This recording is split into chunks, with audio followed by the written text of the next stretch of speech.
Hello, hello. Hello, can anyone hear me?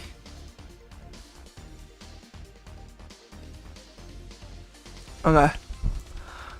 Give me a heads up on the microphone quality. Oh, I don't know if it's good or if it's bad.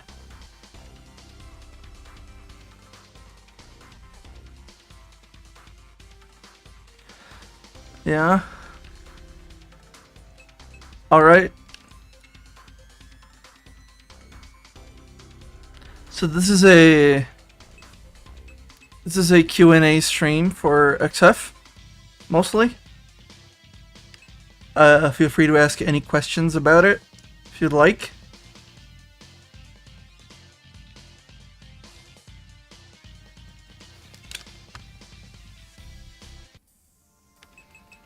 Oh, I should have deleted my save file. Oh well.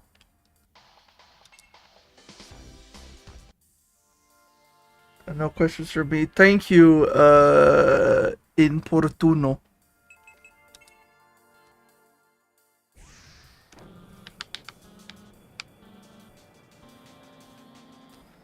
Thank you, Loic. I do.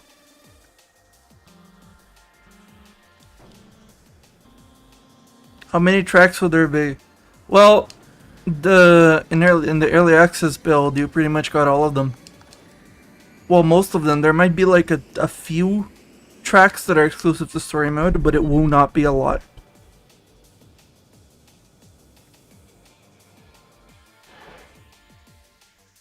Is it more fun to work on this or other projects you got cooking up in the background?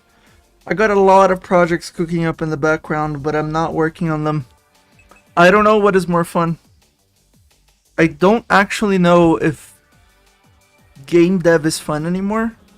It's my job and I like doing it. But that's about it.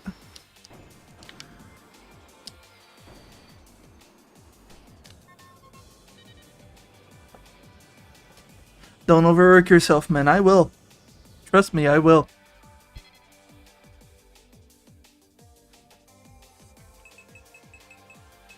There's no such thing as being an indie developer without overwork.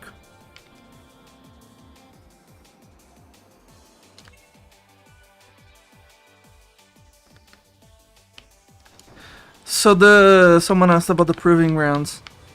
The proving grounds is like this because it's a feature of the story mode. It's a story mode feature, and because the story mode is the part of the game that has the tutorial, I decided to include it in the early access version. Well, I say include it, I mean make it from scratch and include it into the early access version, but it does not feature the background. It says it takes place on the Nomad. I won't reveal what the Nomad is, but yeah, it's the background is the background is actually from Uranus. It's from the planet, and I just used a very intense fog to cover things up, but it's supposed to have its own unique background.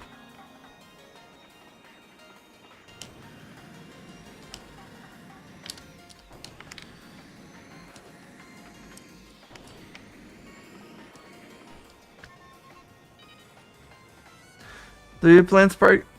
Look, if I plan to have Spark 3 on other consoles, look, ideally we would have Spark 3 on every single platform available in the planet. It's not always under my control, and there are time limitations. If I could, I would have Spark on pretty much everything else. But do I plan? That's up to Sam now, the Freak Zone games guy.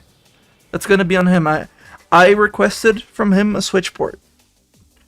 When it came to other consoles, I think we might be getting a PS5 version, but we'll see.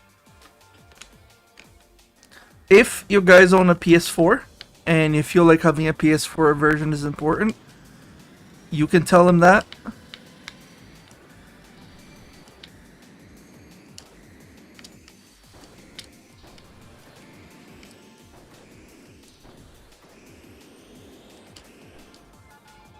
I fucked up.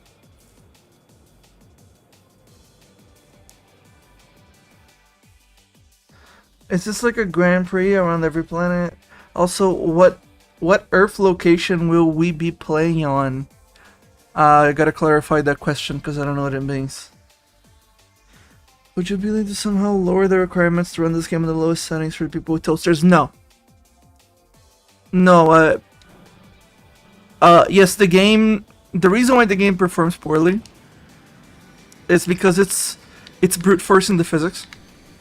Like, a much better programmer could make physics of this sort of game that were much more optimized. I mean, there was a game similar to this in the Nintendo 64, right? But what I did is that I just designed a game object in Unity that goes really fast. Obviously, it has its own like internal systems to move around, and you know, it's basically a character controller. It's its own character controller. It's not using Unity's character controller, but it is its own character controller. Wow. I forgot the trick to this one. I think it's just really hard.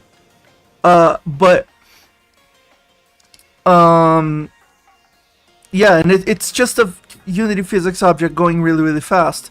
And the problem with that is that you need to check for walls many more times. Like, this game is not running at 60 FPS under the hood. It's running at a much higher frame rate. I forgot how many frames it is, like 200 frames per second. And it's doing that for every single character. Because, oh man. Anyways.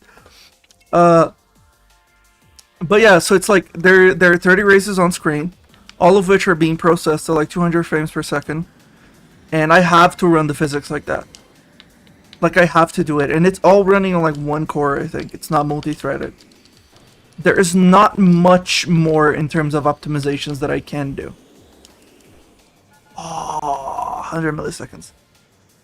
And that's what it is. And I think a lot of people have a lot of misconceptions about the AI.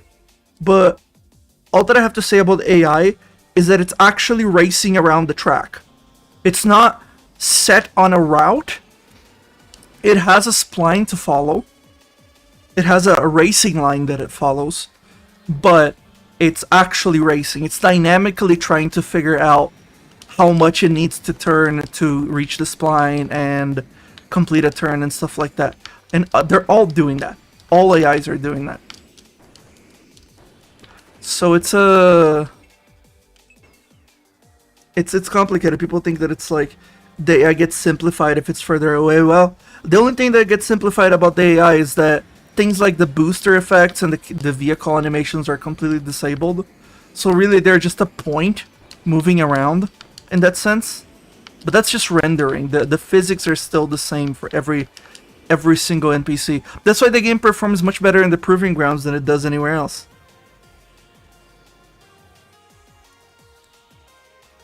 Just for fun, have you dropped Spark? No. Dropped Spark on those tracks and ran them to see how far you could make it.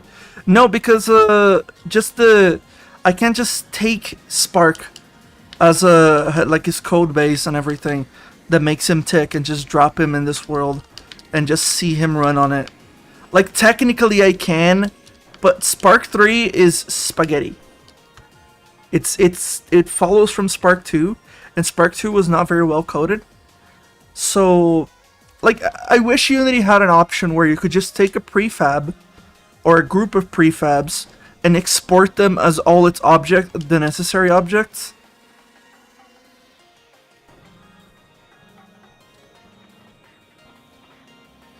So, what the hell? I'm embedding my own game. Maybe I overtuned. Let me see if I can actually do it this time. I should like be able to complete this thing like quite easily.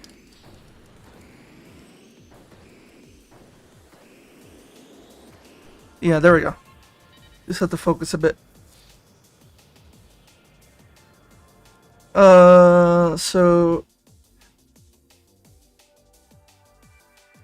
didn't know there was a frame rate multiplier under the hood. That's not it. That's the physics frame rate. The game needs to be at like 200 frames a second under the hood because the vehicles are going so fucking fast that they need to do that to check for walls. Now I know that like a much better programmer could figure out a way to not have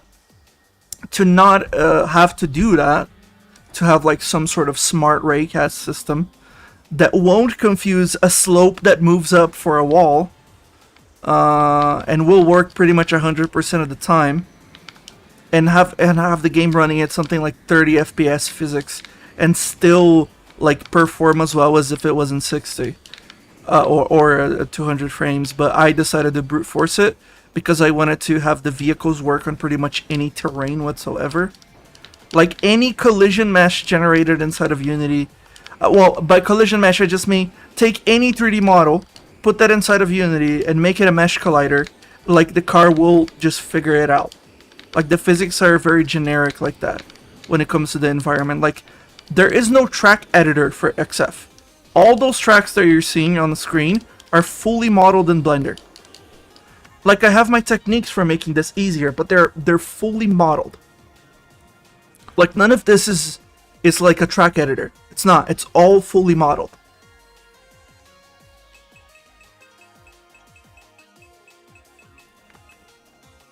Let me see. Have you ever played the Wipeout series? I have not played a single Wipeout game.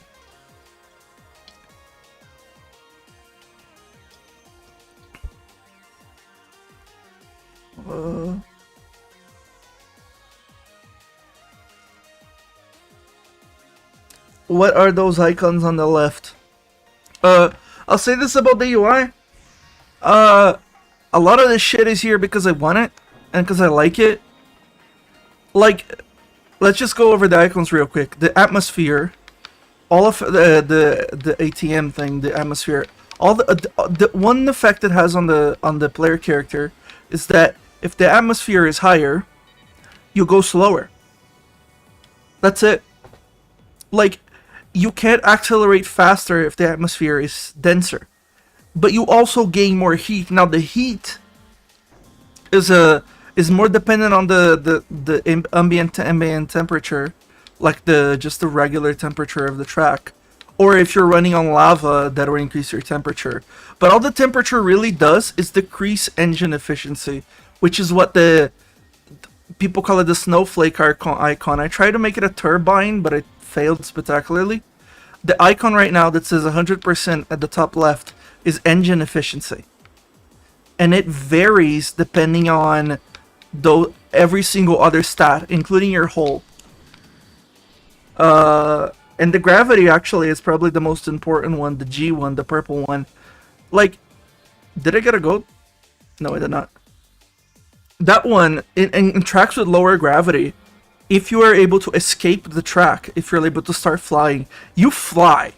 Like, you go everywhere. And that's it's important to show, because if you didn't know that the planets you're racing on had such low gravity, and then you fling yourself off to straight to Brazil, you would be like, what's going on? It's like, well, you're racing on the moon, dummy. And the humidity one is the one that I made the biggest mistake on. It's the only one that shouldn't really be there, because it was only late in development that I figured out that more humidity probably would make a jet engine faster. But in this case, I was like, if there's water in the engine, it'll probably make it slower. Apparently, it makes them faster. So that's the thing. And now it's just sort of there. I was gonna have some other things where when you were on top of water, you would lose heat, but the humidity will be always at 100%, and there will be variation when it came to that stuff. And those are just like tiny little mechanics just to make the game slightly more realistic.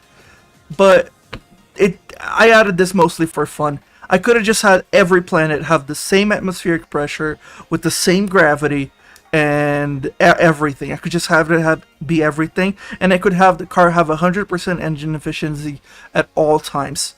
I just thought this was cool. and the other icons too, like the blinkers and stuff like that. The only reason I haven't actually added high beams and turn signals to the cars, because I was gonna be like, you press the D-pad and it just turns your turn signals, or it turns on your high beams if you press up.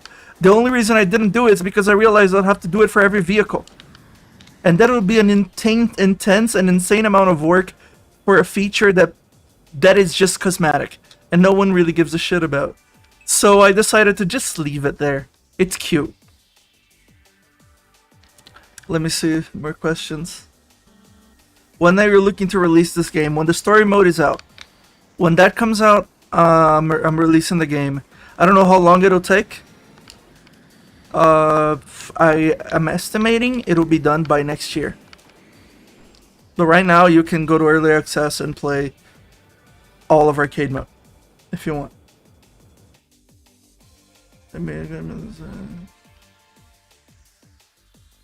Well, someone said something about the modeling of the tracks.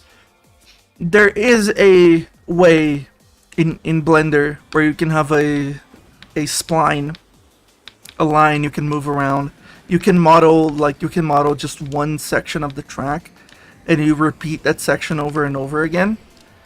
And then you just move this curve around and the points in it, and that will shape the track, right? But there's obviously more to it, because I have to, the cars are modeled from scratch and everything, and certain different types of tracks, like I have to, like if you have a half pipe, you can't just have a half pipe and the flat track. No, you need the in-between as well. So that's a custom track piece you need to model.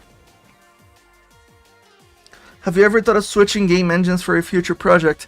No! No, I know C#. I don't know C++ or Godot script. And I don't really want to use Godot.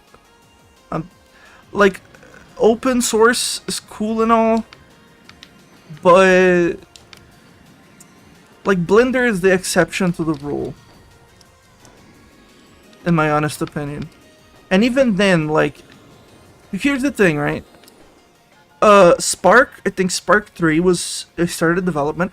Well, Spark 3 started development as Spark 2, and Spark 2 was like, it started development in 2017. So I started developing it with Unity 2017. That project was moved through several yearly versions of Unity.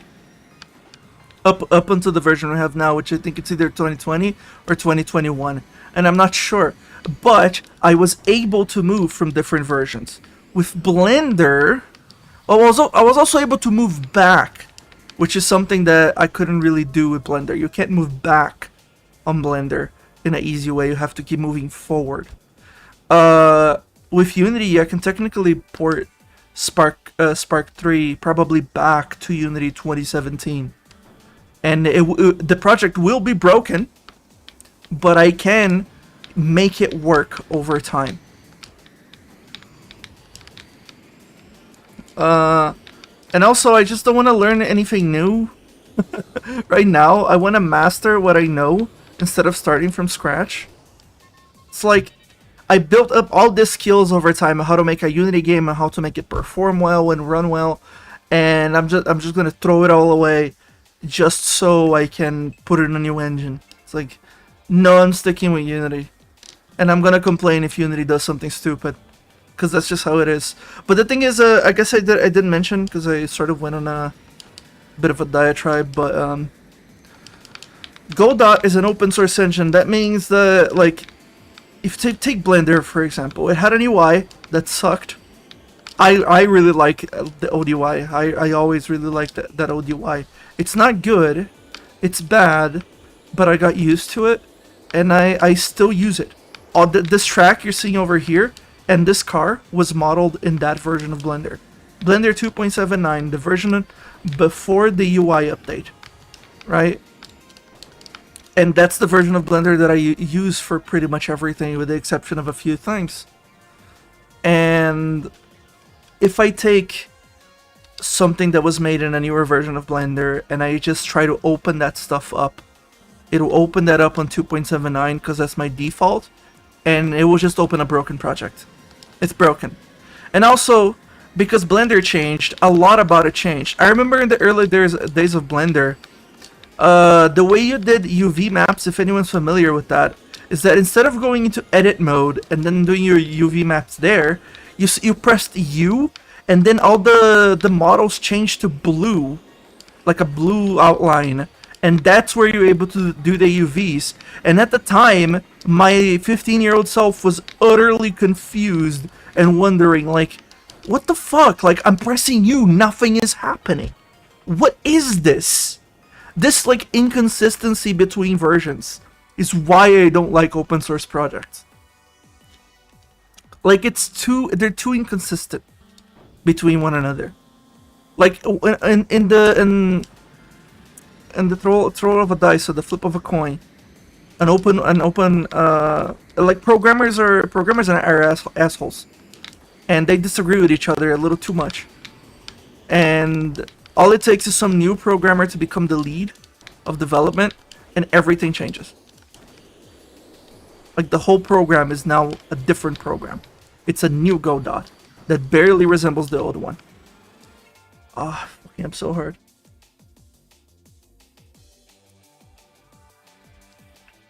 Yeah. Is audio breaking up on my end? Oh. How do you texture your environments? They're huge. I'd really like to know this. Well, the process changed a lot.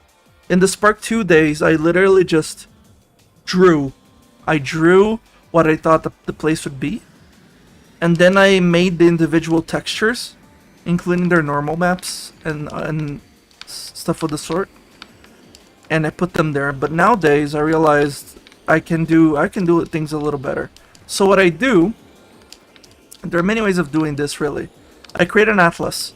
It's essentially something like an 8K to a 4K image, like almost 4,000 pixels by 4,000 pixels, or 8,000 by 8,000.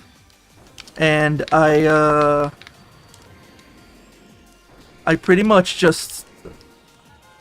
It's hard to focus and talk at the same time. Man, that's 2 milliseconds. Wait, no, never mind. Full second. But basically, nowadays, I actually make most of my textures in Blender. What I do is that I draw the track ahead of time. Like, I not draw the track, but I draw what the track is supposed to be, like its relevant pieces. Then I go to Blender, and by 3D modeling on Blender, I make the textures that I'm going to need. Like, I make their shapes. Like, let's say you need a door, right? You can model a door in Blender, and then render that door as a normal map. And now you have a normal map of a door, right? But you can also then, after you're doing all of that, after you've rendered the normal map, you can add other procedurally generated stuff or whatever, and then go to... I shouldn't have done a different track. I should have tried getting gold. And then you can go to like Photoshop and add detail and things like that, and actually add the color. But I don't know. It's complicated to explain my method for this, but I can try. Man, there was a note before the game's release that was like, make the times for the challenges very strict, and I follow through on that one. How much did Spark 3 make?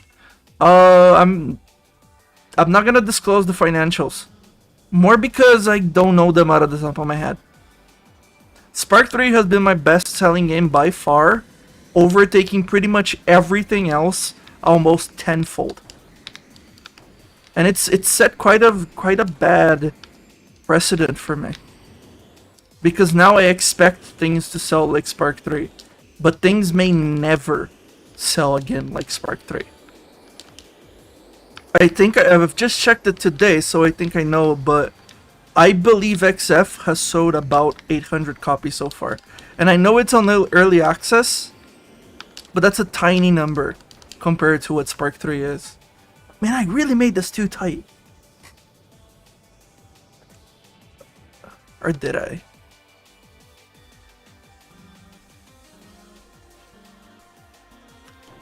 if Spark 3 port performance or access to it possible in the future. I'm not even thinking about XF ports, but one thing is for sure, it will not be on the Switch. XF will not be on the Switch. There's no possible way that someone could get this on the Switch without any massive compromises. Oh, I should be hitting my boost pad.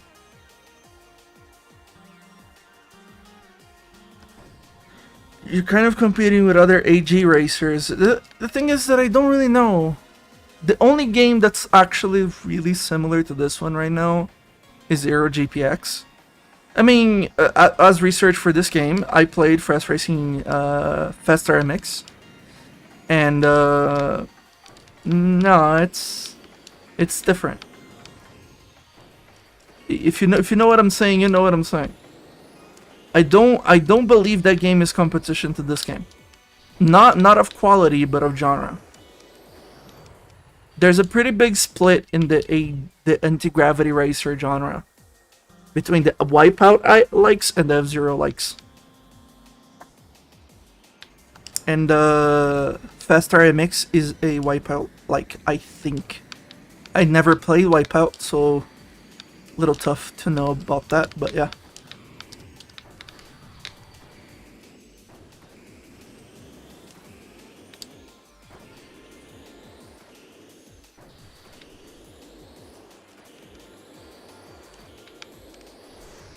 Oh my god, I fell off the track.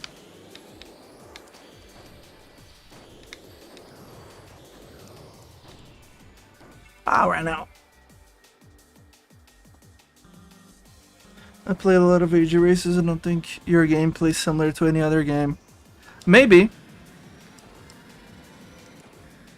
I don't like saying stuff like this game was inspired by F-Zero because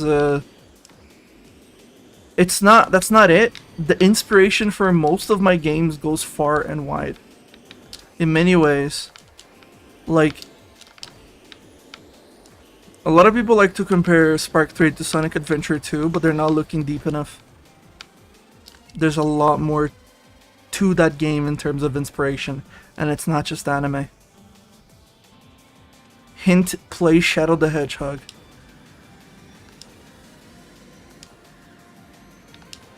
The gun mechanic from Shadow the Hedgehog is an upgrade in the shop. And it works exactly the same.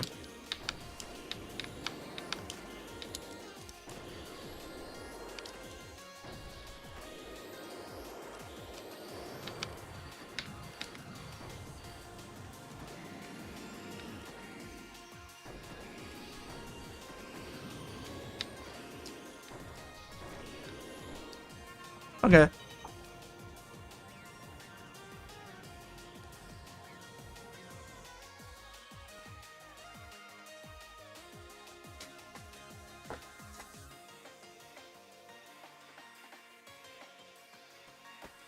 I am not in possession of a Switch 2 dev kit. I don't know if a Switch 2 exists. Everyone's been speculating about it, but I'm gonna be honest. I know nothing about it.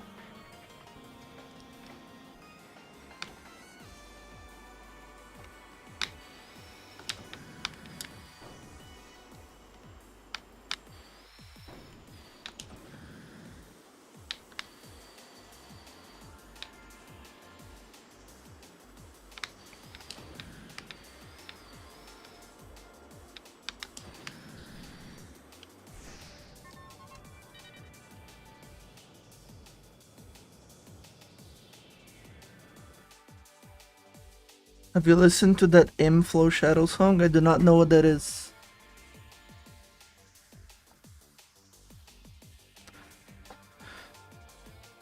Are they games that I used to dislike that I like nowadays?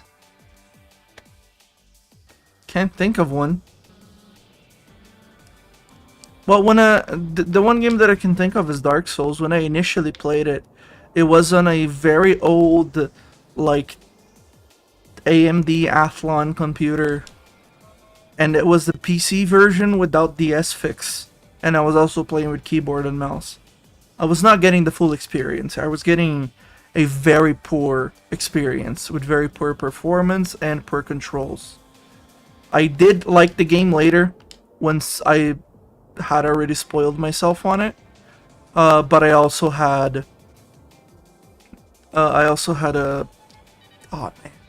But I also had played the wait, yeah, no, it was the remastered version. So there wasn't any like anything getting in the way. It played fine. The version of the game plays just fine.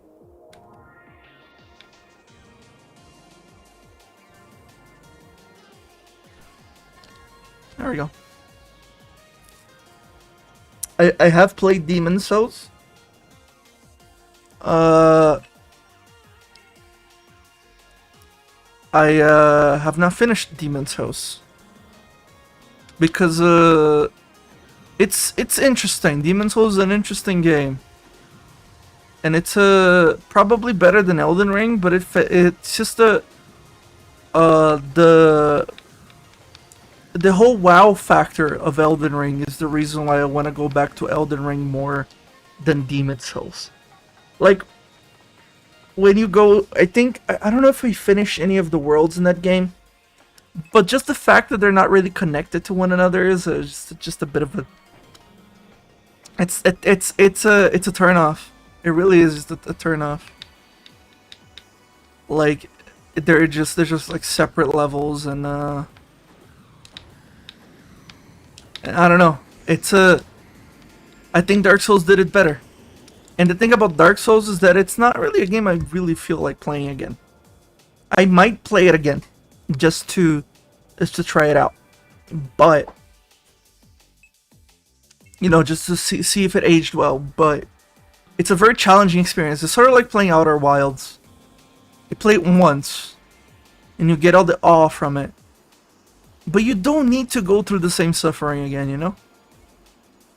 Like, I like difficulty when difficulty makes you more immersed into the game. When difficulty takes you out of the game, I mean, the Donkey video came out, right? And it's talking about, like, the bat that one-shots a character, not one-shots, but two-shots a character that has defeated, like, 5 gods. Why don't I just use this bat to kill a god? Like, just grab a bunch of them and just throw them at fucking General Radahn, he would die. Like, it's just so... The Elden Ring DLC was so bad. No, I listened to Donkey. He's right on this one. He was being sarcastic, but it's true. Like, in Elden Ring, you can... I know that game just... I can rant about it. I can rant about it so much, but like... How many gods do I have to kill before, like, I stop getting one-shot by enemies? Like, in the original Dark Souls, you could upgrade armor and you could get really tanky. But in this game, like, because like, your health is split into the flasks of tears, or the estasis, it's very easy to just get one shot. Like, I kept getting one shot by Mesmer, and I was actually like, I do use summons. I use everything at my disposal. I gave up on the Elden Ring DLC because even with everything at my disposal, it still just felt really stupid and unfair. It's like fighting Elden Beast again. Like, Elden Beast is a travesty. Like, it really goes to show, like, if that's the climax of your game, there's something going on in From Software that I just can't get behind. Like, it really takes me... Like, everyone thinks that Dark Souls is, like, this really well-designed game and everything. But there's a part of me that thinks that all that shit was an accident. It was all an accident. Because Elden Beast is so bad. It's just so bad. How did it get there? It's a red flag. It's a really large one. Anyways, I need to read the chat. Okay, people talk about the fucking tree fragments that add just a tiny bit of stats. They don't add enough.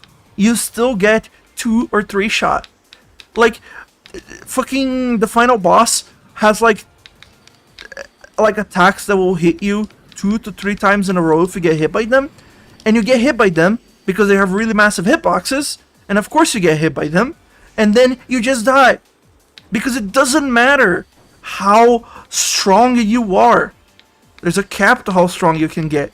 You still get killed in a couple of hits. I watched this video of a guy who literally maxed out every single stat, right?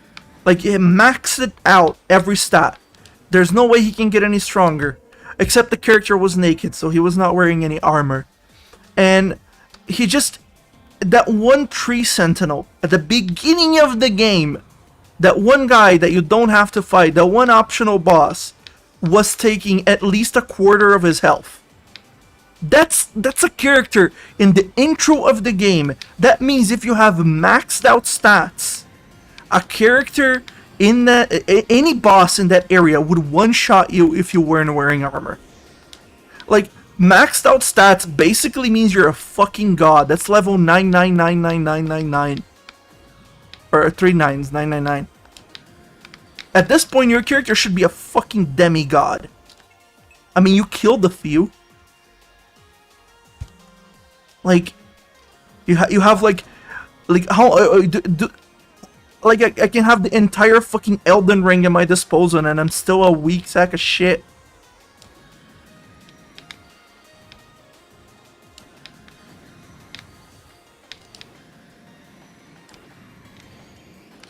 Anyways, I need to read the chat more.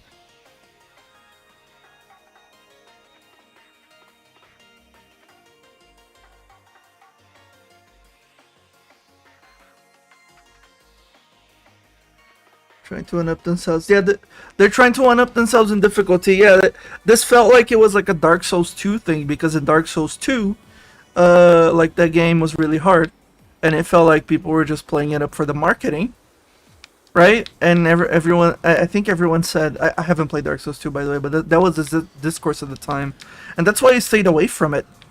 But then Elden Ring came around, and I noticed the way it played, it looked like more like Dark Souls 1. And I was like, oh, maybe the director is back, and it's not like Dark Souls 3 where it's very fast-paced combat. I played Dark Souls 3, but I never finished it because it's a lot more like Bloodborne. I don't like Bloodborne. I don't like that combat. It's too simple for me. Like, if you're gonna have hard combat for me, that shit needs to be flashy as fuck, or else I'm just not really all that into it. Like, there needs to be something more to it than that. Anyways, I'm veering out from talking from the game. Will there be more racers cars added? Yes, there will be. I haven't modeled them yet, but there are entire backstories and character profiles written about them already. I just haven't made their car.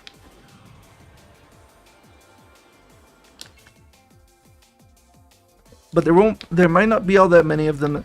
Characters is something that I'm gonna struggle because forgetting that little. Will the cars blow up? No, they don't blow up. If your hull reaches 0 at the moment, it can reach 0. Previously it wouldn't, but it can now. But the vehicle will simply have an engine failure, and you'll be disqualified. Look, the point of this game is that I wanted to have a story mode, and it won't make much sense if you kill, like in F-Zero, you can kill someone in the track, and in the next race they're still there, right? In this game, if you killed someone in the track, you killed someone in the track. Obviously, there is no option to kill someone. Not even falling off the track is considered death in this game. So no, you cannot kill other racers, as much as people want that. And there is reasons for that, but let me develop the story mode more. I wish I could talk more about the story mode, but I can't, because if I do, I'll end up making promises I won't be able to fulfill. So I won't even mention it.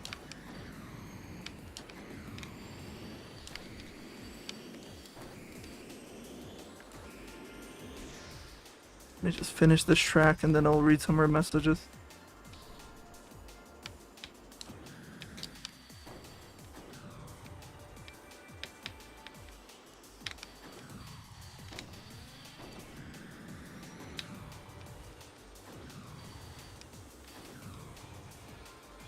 Speaking of Elden Ring, there's this point in the game where I would arrive in a certain area and all of a sudden I would hear boss fight music and some guy would come rushing my way. Happened so many times and I would just be like, oh god, why? Man, I almost did it. I'll be like, oh my, not another one. I'll just like summon and just bust his ass with like the biggest weapon I had and just be like, oh fuck it. Anyways, you mentioned that a better critter could make a better physics system that was able to consider hiring that better programmer. They are very expensive and assholes. Do not hire a programmer. Code it yourself. Guys, I speak from experience when I say this. I am a programmer now. We're assholes. We insist in the way we do things. We write code no one else but us can read. And we're also major elitist bastards. Do not hire a programmer. Do it yourself. If you have a computer that cannot run this game, it will simply not run. You don't have to buy it.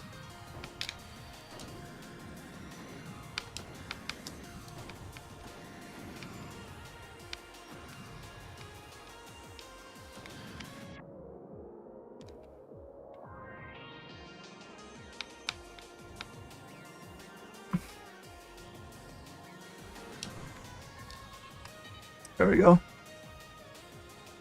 Yo, Lee, can you make Elisa's streams public? No. I won't be doing it. The reason? Shame. I feel shame. I hope people get how to do this. This mechanic in the game.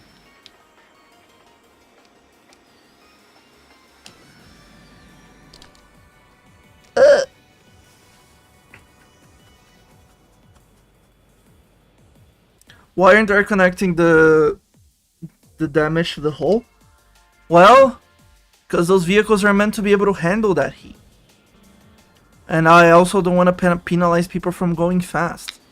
Whole point of the game is going fast. I don't want to make that a punishment. If you go over lava, you get engine heat, and the car slows down. Slowing down is enough of a punishment.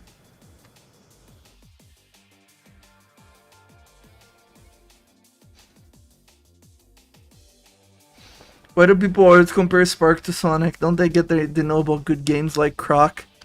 As someone who has thoroughly played Croc 1 and 2, they are not very good. I don't think they are, at least. I was a huge Croc fan as a kid. Like a massive fan of Croc.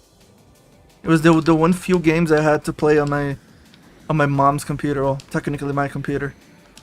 But it's still like, especially Croc 1. And then Croc 2 is like, I don't know, the level design just wasn't really there. I think there was at the time, the people that made it lacked a bit of an understanding in game making that other people at the time had just more.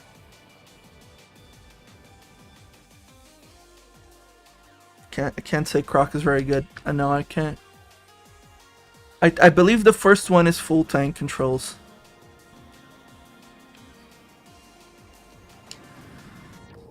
Like, obviously all my memories of Croc are from the old games.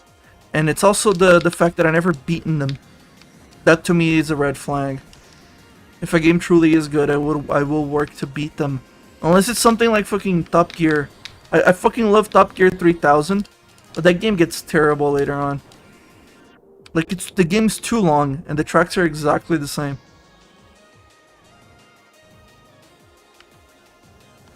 People will never know Top Gear 3000 was a huge influence on XF.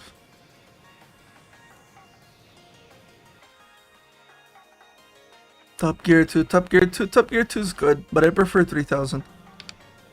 Otherwise, all the Top Gear games are mostly the same.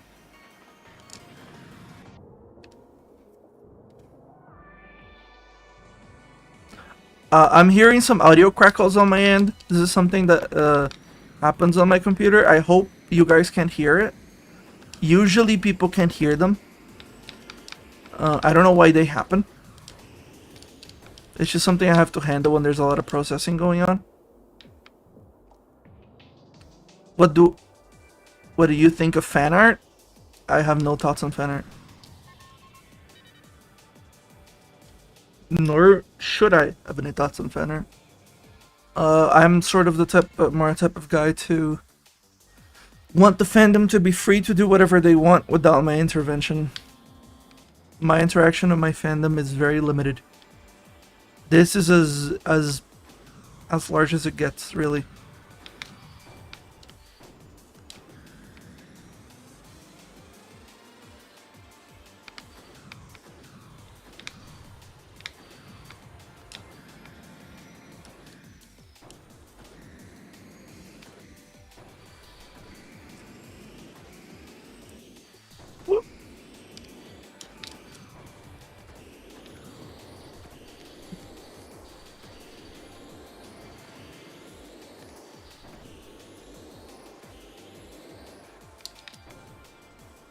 Oh man.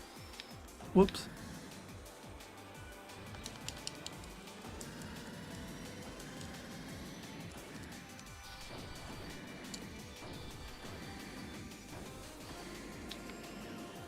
I will answer another question real quick. Let me see if I can beat this one.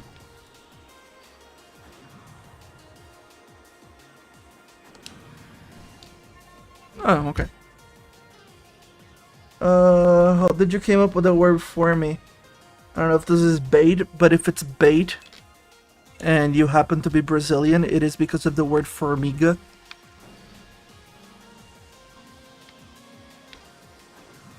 And that's all that there is to it. But also I do believe the word just like formic is a word that's also used like for ants in general.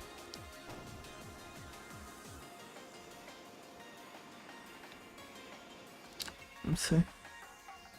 Do the car flip? No.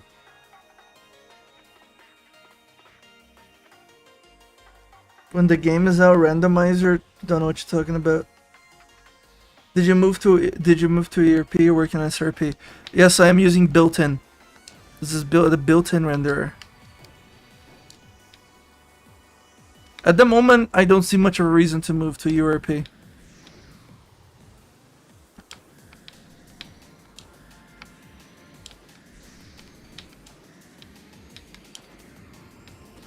Ideally, I want to move to HDRP. Like, I wanted, like, here's a tricky thing. Let's say I make Spark 4, and Spark 4 runs on HDRP. It'll have amazing graphics and many features that are necessary for a game like that. But most of you have toasters. It will not run on most computers. It'll run at 720p 30 FPS on like about 50% of people on Steam. So I really wish I could use HDRP. I really wish I could. But at the moment I stick with built-in, because built-in allows me to mimic certain effects from HDRP in a different environment. Like, I'm using several add-ons from the store. They're quite old, but like there are volumetric effects, and also global illumination effects being used in XF from the asset store by people who've made them, which hopefully won't break when I end up upgrading this from newer versions of Unity. The biggest problem with Unity is the tone mapper. Really? I don't use the tone mapper. I mean, I do use the tone mapper. I have to use the tone mapper. Because without it, everything looks very desaturated. But I gotta be honest, like, it doesn't need to be good. You don't need a good tone mapper to make a good looking game.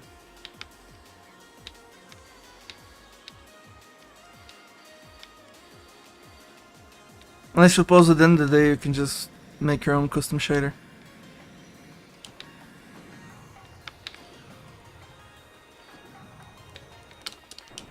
It's not that hard to just have a couple of a plane in front of the screen that with like that just captures the screen, and then I mean just get like Amplify shader editor. I'm not sure if Shader Forge works anymore, but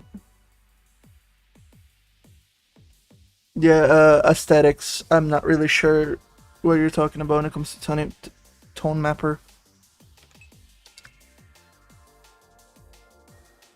Is there an open area in story mode? I don't know. We will see. Let me see. There are more questions. If anyone wants to ask their question again, if I haven't said anything. Can you play Spark the Electric Jester 3? I am sorry that I'm not working on the Jester game that's made me popular anymore. That game is finished. It's done. It's on PC. Has everything. Yeah, Shader Forge is dead. You have to get Amplify now. Yeah, so tone mapper is a post-processing effect. You don't really need that. You don't really need a tone mapper. It's optional. In Spark 3, there is a tone mapper. You know what it does? The only thing that the tone mapper does is punch up the saturation just a bit. That's all the tone mapper does in Spark 3. It's how Engine interprets the light. Not true. That's a final post-processing effect. That's a lens filter. That's what a tone mapper usually is. It's not just a lens filter, but also post-processing. In the like you take a picture with a camera, and then it's post-processing done on Photoshop.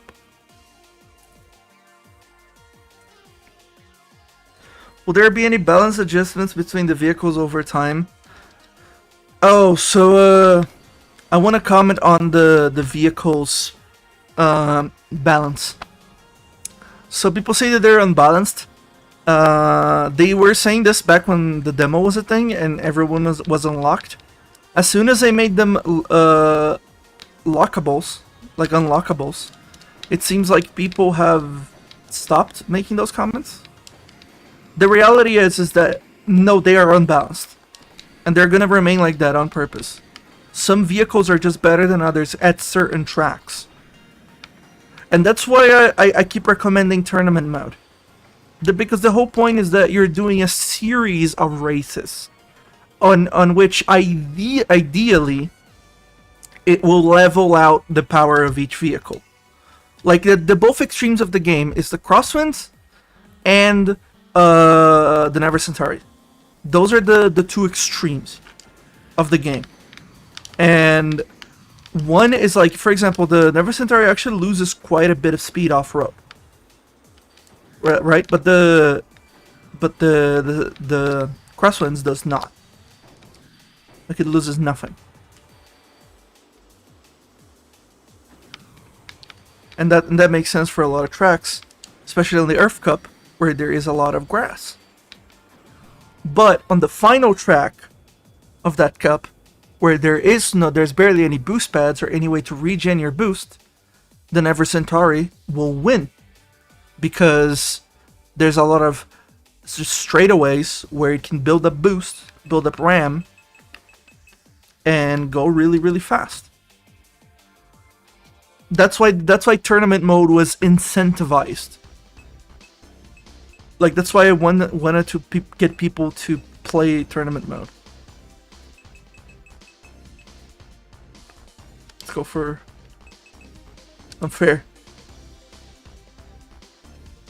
I think someone was telling me in the comments somewhere, and I wanted to respond.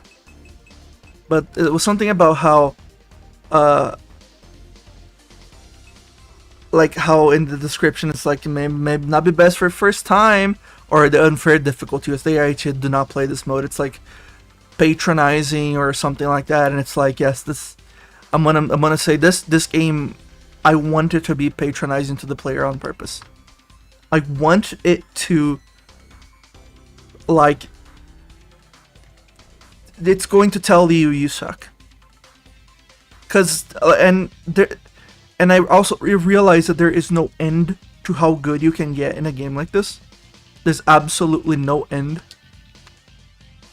But it's also not actually supposed to be all that hard. I want it to feel hard, but not actually be hard. That makes any sense. Another mechanic too that's interesting, it was seen it over there. The arrow and the boost pad turn red. That's a catch-up mechanic. That's not really explained, and I'm not sure if there's a reason to explain it. But essentially, it'll just, if you're behind, and enemies are using the boost pads, the boost pad is faster. So the further behind you are, the faster the boost pad will be, up to a point.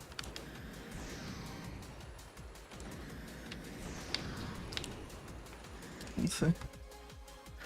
I think, also I think someone asked before something about the Vespa and why does she always attack. And yeah, the current attack system is really primitive, because the character will basically attack anybody in the track. But Vespa is supposed to be an aggressive driver. Like, that's part of her personality as a racer. She is supposed to attack you, because she's a bit of an asshole. That's just what it is.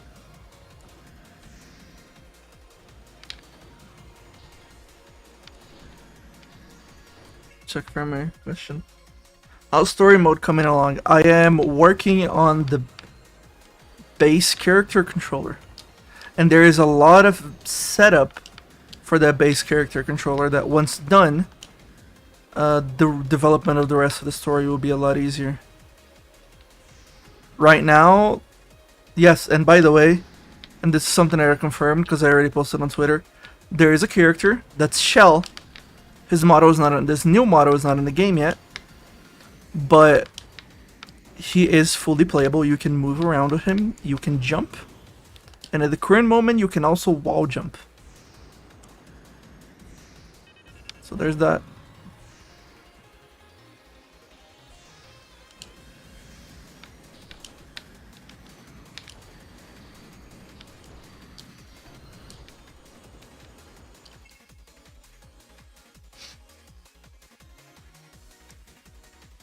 Speaking of story mode, is it only one chapter or multiple? I'm not sure what you're talking about. I'm not sure how I'm going to structure it, if it will have chapters.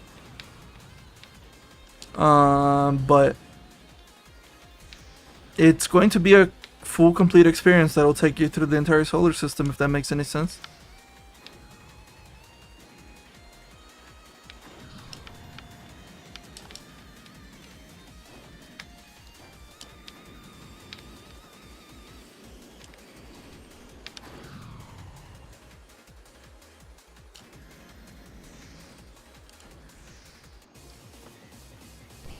Yay, the AI fell. Oh, it's gonna be falling forever.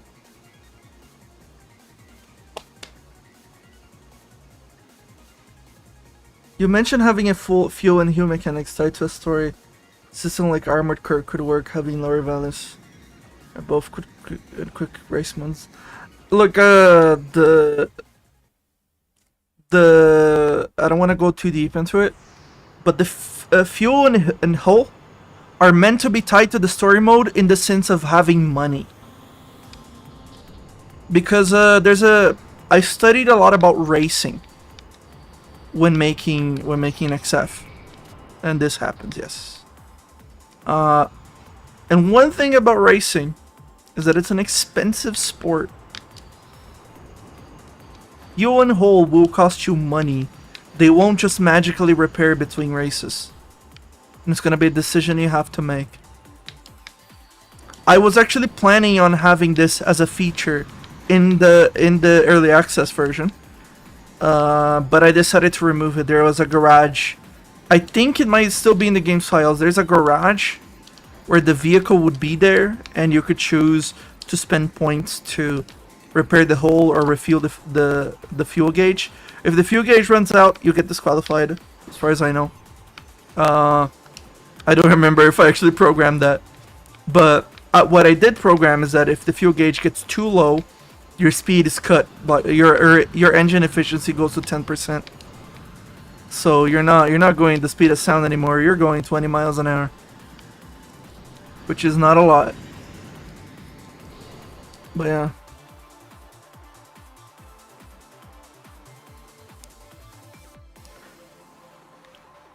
Yeah, so Galactic Racer, yeah, they get deducted from your points. Yeah, I know. I've played Armored Core 6. I think that game is pretty fun, although it suffers first from some software isms, where you need to have like the correct build, or else this one boss fight is like almost impossible. But still, it was not as bad as Dark Souls. It's Dark Souls, Elden Ring. It is a better game than Elden Ring. It was quite fun actually. But regardless, no, it's going to be tied with money, as far as I can tell, and I don't want to go into it all that much on how you get money and how that's going to work. Oh my god, I might die. Just getting here randomly. Look at all those Vespas.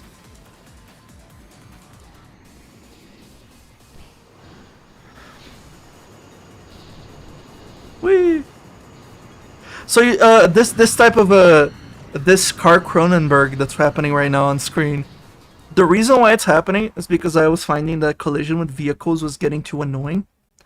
So there is a cooldown between collision with vehicles. But collision with vehicles is only triggered when you enter the collision box of the vehicle, not when you are already inside of it. So it's not the reason. Like, this is a bug and it will be fixed eventually, but essentially what happens is that after you collide with a vehicle, there's a time that passes before you can collide again. But if you do collide, you just sort of like slide through them. It's very seamless actually. You're colliding with a ton of vehicles when you are in this cooldown mode, and you don't even notice that you're colliding with them because you're just sliding past them. But what happens is that because it only checks once you enter their collision area instead of if you are inside of its collision area, it ends up that some vehicles just sort of get stuck together, and they're like trying to go through the same like racing line, or through different racing lines, but they keep just humping each other. There is a force that pulls them away, but oh, that guy died. That's the airbags. Whenever you go off track, there's an airbag that's deployed around your car, and like this big balloon airbag. And that guy fell out the track somehow, but he was still on the track. I don't know why that happens. Yeah, like I played the demo and I found the space levels really confusing. Has there been any changes to them? No, there's been no changes to the space levels. The space levels work like this. You don't hit the walls, you accelerate forward, you cannot boost. All you can do is not hit walls. But as long as you don't hit any walls, your speed will continuously go up endlessly. Well, up until the game's like absolute speed cap, at that point the physics start breaking, so I do have to limit. But that's all that there is to it.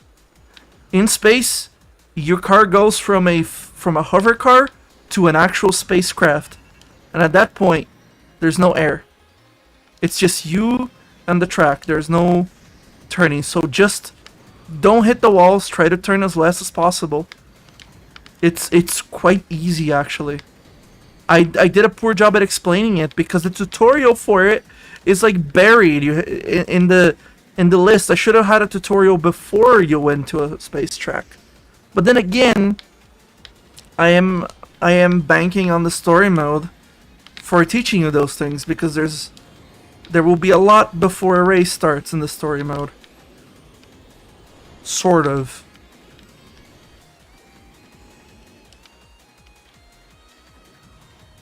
There's more to racing than just racing.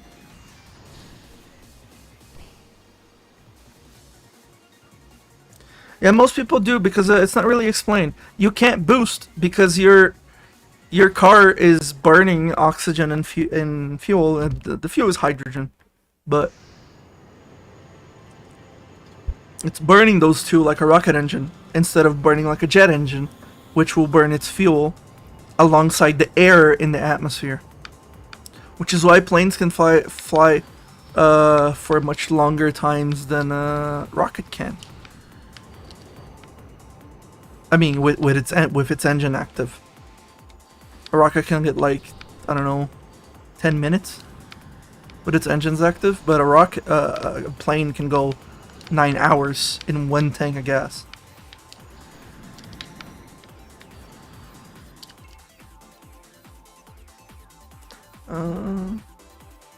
But what about a boat engine? It's just a propeller pushing against. I think a boat engine is just a car engine attached to a propeller. It's the same principle. It's air comes in, air combusts with the fuel that moves something. And that usually it's a spin, and that spin moves the thing forward. Essentially, the engines on the XF cars are engines that are able to go from plane mode to rocket mode at will. But also, one thing that I haven't really told anybody, your stats in space are actually quite reduced. Like, your engine is at, I think, around 30% efficiency in space all the time. And that's because it's not very efficient in space. It's not very good in space. But you still don't have an atmosphere in the way, which means you can still accelerate endlessly. I've done a test before where I kept it at 100% efficiency and went to space. It was too fast. Too fast. Like, the space levels were very carefully balanced to work. Once you get how they work, it works. The thing about this game is that it's teaching its mechanics that has been hard. Cause like a lot of it has a few similarities to F-Zero. F-Zero is not it's like there's a lot more to this game than F-Zero. A lot more. But there's this meme called Earthbound fan is excited to play it for the first time. It's I think a Hard Times article. And I think for F-Zero, it's kind of similar. I think a lot of people that like F-Zero haven't played F-Zero. They don't know how the game actually plays like. Or it's like I think it's like Sonic R, where they don't know they can use the triggers to do things. Is this still the Saturn Cup? Yes, there's 5 cups per track.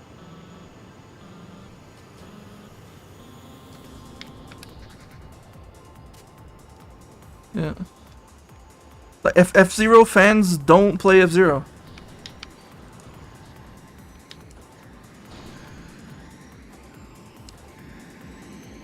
So it's tricky, right? You wanna try to recapture the feelings that a game gave you,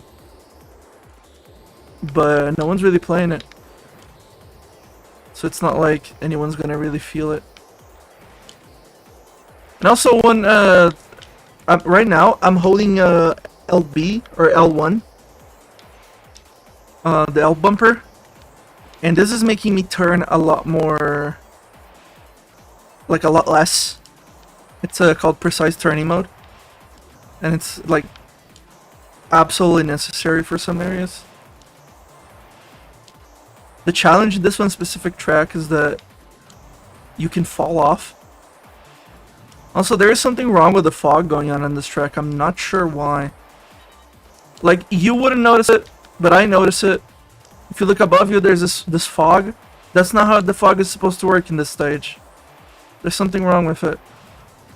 I love Aura 2, but it's a very unreliable extension. That's the volumetrics setup. Sometimes it just doesn't really work the way you want it to.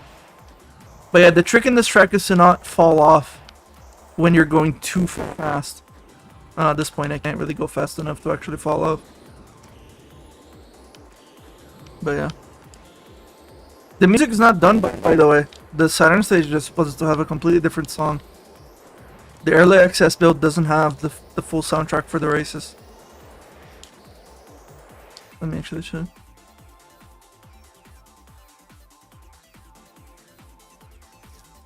Kind of like El Canceling Melee, but most people don't bother reading it. People don't bother with tutorials. That's why in XF I force them onto you. You have to force tutorials on the players. Because people have egos. And people think that they can get through a game without a tutorial. That they are good enough to figure it out on their own. And if they're not, then they want the game to teach them by just playing. But that's not always possible. Some things are just not that intuitive. Some things are context sensitive. And some things require practice. Like, imagine teaching someone... Ooh, I almost went off. Teaching someone how to... I don't know, like... Yeah, like L canceling in Melee. Or... Like not most advanced mechanics, but like... Even just turning in a racing game. Like moving your character around. Like... You start off with easy levels so people get used to it. But there are types of games where it's harder to start with easy levels. Right? Like when a game like this, like it's going a mile a minute, and that's the point. The point is to go a mile a minute. And I decided to not make a mode like Mario Kart where the game is slower. Like I don't want a mode where the game is slower. I'm gonna do the Mercury Cup so people see the space stages. I'm going to play as Shell because that's the starter. But...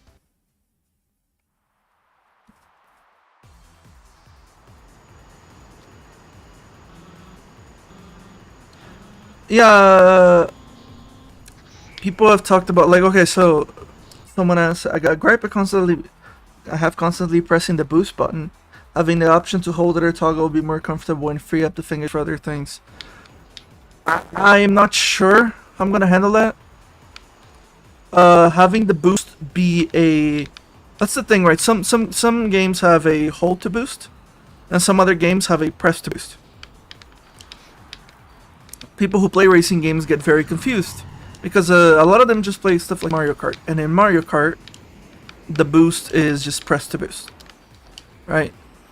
So, or you like using a mushroom, right? So they're very, very used to it. And it becomes hard to, like, for them to move to a game where it's hold to boost. Although one thing I've been thinking about things. There's a reason why I don't allow people to remap controls. It's really hard to implement a feature to remap controls. It's very hard. But I've come to the decision to not allow people to do them. Like, I'm not adding that option. It's on purpose. A lot of people are gonna get mad at me, and if you're playing with a keyboard and mouse, please get a controller. I recommend it in my games. I try to make my games accessible for keyboard and mouse users, only because it's the default option on a computer, and some people don't have an access to a controller. But controllers are getting cheaper. You can probably get one. USB controllers don't cost a lot, like the really shitty ones. And even then, I mean, if you want to get just a regular one, just get an Xbox Series X controller, like the Xbox Series controller, the newest one. It's just fine.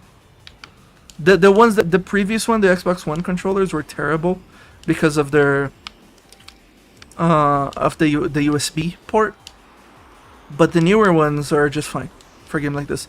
I'm actually using an 8-bit DOE controller, which is it's a funny, weird thing, but it's It's funny because it has a switch layout for the buttons, but in it's recognized by the computer as an Xbox controller. And it's like, so the game is made for controllers. Like an analog stick is necessary to play this game. You can try playing with a keyboard and mouse. It could be your preference, but you're going to be at a disadvantage. And there is a mode for it, but again, the intended experience. And I guess as a creator, I can say what the intended experience is. I'm not sure, but it is a controller game. All right, if I'm going to do an alternate form of controls, like steering wheel control, I will design that. The thing is about steering wheel controls is that it sucks because every steering wheel controls differently. Like, how do you handle strafing in a game like this with a steering wheel? Like, how do you do that? Well, I remember playing the F-Zero AX arcade, and I think there was it's a shift pedals. And if you ever driven a car, some of them have shift pedals on the back of the steering wheel. It's way harder to press those faster than it is to press the analog triggers. And plus, most of them are not triggers. Means you can't control how much you strafe. Granted, even in this game, you can't really control how much. You can control how much. Like right here, I'm just strafing just a little bit. But like, that's like something that people don't usually do. They basically use it as a binary. I get it, but paddle strafing is just, it's not very good. It's a little cumbersome. Oh man. Ah. And I'm personally not really much of a fan. So it's like, supporting steering wheels is going to be really hard because I'm going to need a control scheme built for every single type of steering wheel, or else it's going to be a complete nightmare. So I don't want to do that. Let me read the codes. This does take place in the Spark universe, yes. My mic sounds weird at times. I'm sorry. I don't know if it's because I'm too loud. I don't know. Maybe it is because I'm too loud or I'm too far away. I can't tell. What is the purpose of strafing in this game? It's general positioning. Like, that's the thing about strafing. I've thought about it for a while. Like, what's the actual purpose of strafing? It's like, no, it's very useful. It's a very useful tool. And it's basically like just a second pair of wheels. Basically, it just allows you to move. But it's a very useful second pair of wheels. I mean, imagine if your car could crab walk or move from side to side. Like right there, for example, like I'm about to hit the enemy, right? But I just strafed it, and it's like, oh, I missed it. I didn't have to turn to get away from him. I just strafed. But you can also use it with your turning as well. You can use both of them at the same time. And also, yeah, here's a space level. This is how the space levels are played. Right now I'm holding the precise turning button, which lets me just... Oh, I'm at max speed, damn. Which lets me basically turn less. This is taught to you in one of the proving ground tutorials, but it's a little hidden, so... Ooh, almost fell off. But this is how you play them. It's actually quite straightforward once you get the hang of it. You don't hit the walls, you move very carefully. Sometimes you get hit. I am playing on unfair difficulty. And sometimes that happens. But you know. One thing that I do mention though, I don't mention this, but I should probably mention is that strafing and attacking lower your speed. There's a speed penalty for strafing and attacking. Obviously, it's not a lot. You can strafe, and it's not going to take out that much speed away, but it does take a little bit. Attacking too. That's your penalty for missing an attack. You lose speed.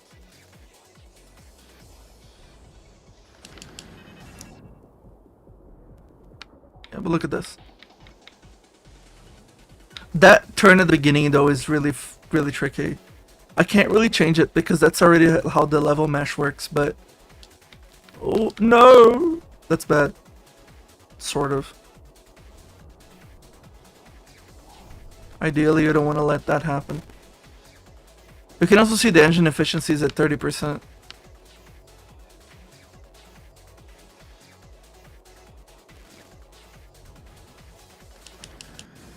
Alright, that's not too bad for the hardest difficulty. My mic is staticky? Oh man. Is it any better now? Hello? Oh. I can hear myself now. That should help. Let me try this. Oh man, I hate that there's only one monitor dial.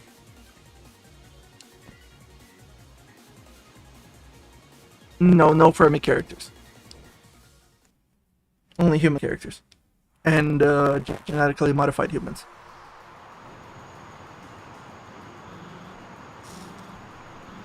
But then why not just having the controls in the in general instead of having new buttons to solve that problem? Leona, are you replying to someone? I think this is faster than F-Zero missing one. No, I don't know. Like static A. Let me scroll up and see if there's anything I missed.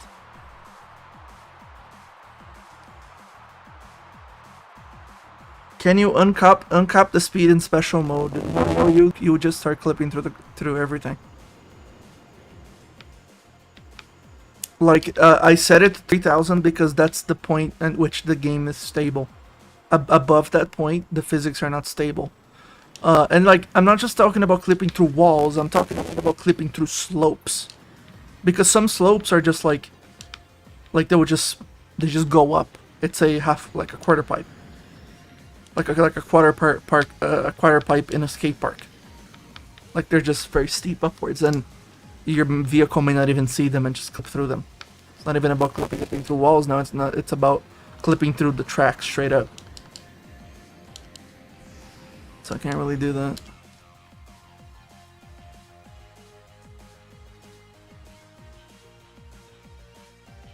Imagine changing lanes at 250,000 kilometers an hour. You know, that's implying that those vehicles actually do go at those speeds in highways. If you look at the background, there is actually speed limit signs. The speed limit is 230 kilometers an hour. And it also has miles at the bottom. I think it's like 180. 180 is the speed limit. Those racing cars are not going those speeds in the roads.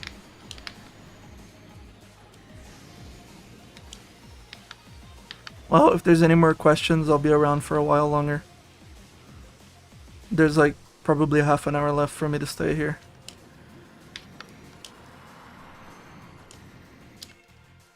So it's no glitch with jump ramps if you go too fast through the ramps because you're front in one frame and behind them the next. Yeah, that's exactly what it is. It's why BLJs in Mario 64 clip through things. That's exactly why. You're just simply going too fast.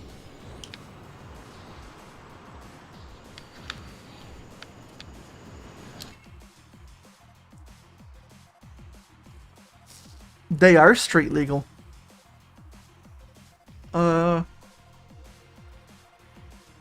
Will there be local multiplayer? I've been thinking about it.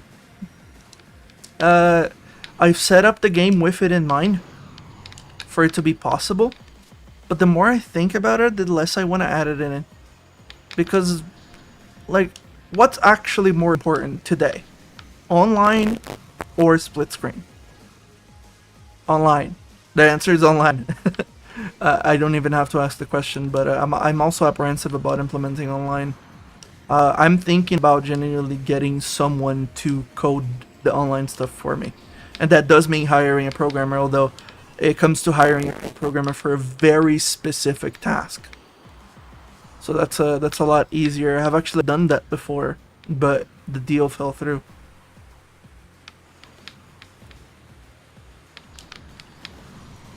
So yeah. See. Dan is in the light. No, I see your question. It's just, is this faster? Yes. Yes, it's the fastest game ever. You all should play it. Get it. It's sorry. It's not a question that I can answer.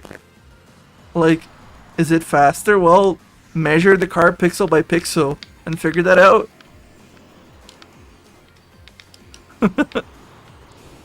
the actual race like units displayed on the top of the screen are a total lie, obviously. It's just it's all faked. It's all just a multiplier of whatever speed you're going in the game. If you want to actually know the speed of the car, you'd have to like take the measurements. And I have actually measured the Kestrel. There is a measurement to it because human characters are going to be placed next to it. So, but I cannot tell you right now the dimensions of this vehicle.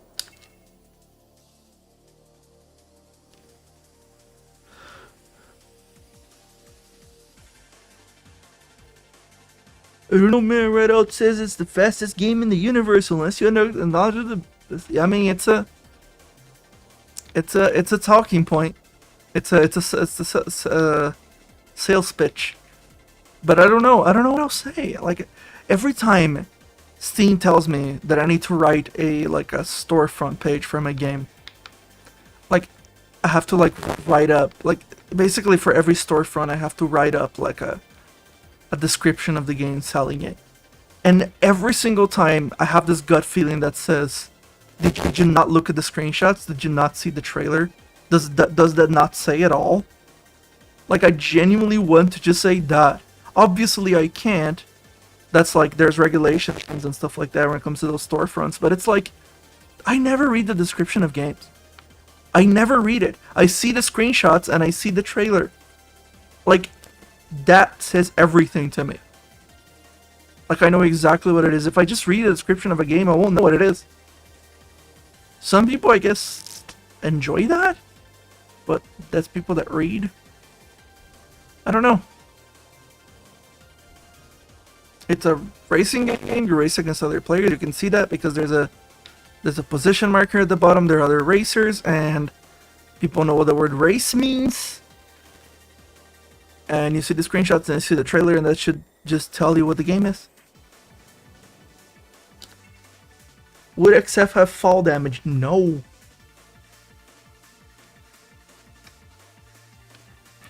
This is a game called Ballistic 2001 that's super fast. Yeah, no, I see. I saw that game where you can't tell what's going on, yeah. It does get to the point. I mean, this race, for example, I'm almost at the speed cap. I designed this track sort of on a whim. I shouldn't have done it. It's too hard for what it is, and it's really hard to balance the AI on it. It's really hard to balance the AI on it. Because the AI is just going to play this completely perfectly. They're going to follow the racing line and never miss. And it's tricky. It's also tricky to make the AI fail. I haven't tested that. I haven't figured out how to make the AI fail. One way to make the AI fail is to just lower the speed of the AI to sort of simulate the AI colliding with other things in the track that are not other racers. So, I mean, the AI does collide. They collide with other racers and walls too sometimes. Some there are the game works right now. There are 3 racing lines that the AI can take. There is a good and optimal racing line, there is a medium racing line, and there's a shit racing line. Some AIs take the shit racing line. So they are usually behind. But if you're in the front against other racers and stuff like that, you're I'll do the Earth Cup this time. But basically when you're in the front, you're fighting against the AIs that are taking the optimal racing line. There's not much you can do about that. Because those would be the AIs that do well on the track.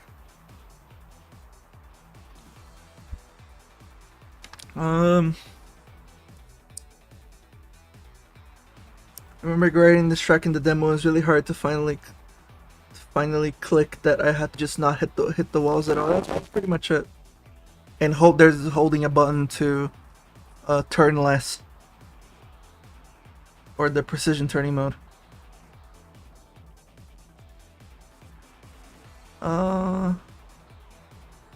Hyper Lagos is such a great pun. Yeah, it's just it's like Interlagos but hyper.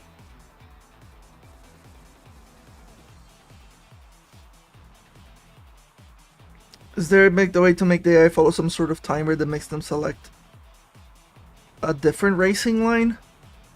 No. I can't just make the AI go slower. In some tracks, that's how I ended up tweaking them, because it's like, I think is the first track, the Mercury Cup, the first track, I had to slow down the AI in that track. I had to basically have the AI run at half speed, because that track is so simple. The AI is basically tasking it. Like, that's a task of that track. And at that point, I had to slow down the AI. There's not much I could have done by that, aside from making the racing line slower, but I didn't want to do that. Like, one thing that I do notice in racing games is that people sometimes look at the way the AI is doing the race and try to sort of emulate that. And it would suck if the AI just also sucked. If the AI just behaves completely differently from the player, that sucks. If I slow down the AI, all that happens is that you pass them. Like, having a vehicle move slower than you is nothing new. That's common. That's normal. But having the AI straight up just move in ways you can't, it just feels too artificial. So that's what I did. Some tracks, so the AI actually performs poorly because it's too tricky or something like that. So I actually had to speed up the AI a little bit. This is not one of them.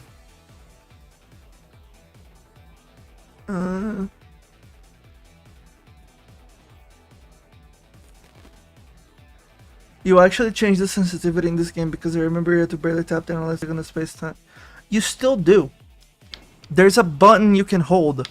If you hold L1 and LB, you turn slower. Like, I'm holding it right now and I'm turning it. It just turns a little bit. There's a button for it. There was just no tutorial explaining it. There is a tutorial explaining it, but it's buried deep into the proving grounds. So most players are not gonna find it. But there is a way to do that.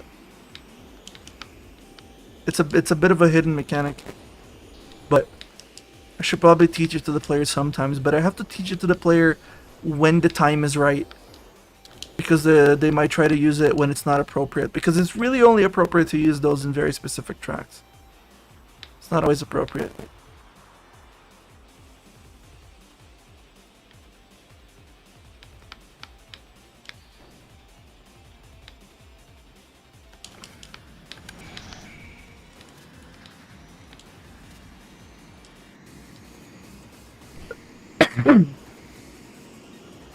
How many mechanics from Spark 3's driving sections are in XF? You can accelerate and turn. There's a boost, but they behave differently. Oh, the camera. I don't know why it does that. This is weird jerky movement. Still don't know why it does that. This track performs terrible. It's actually running bad on my machine right now. And the reason, it would surprise you. It's the AI spline. This is a very long track. This is a massive track. And the AI, the way it works is that it needs to look for the closest position in the spline. It's like a carrot on a stick, right? It's following a point just ahead of it, and it's trying to match that point. That's how the AI coding works.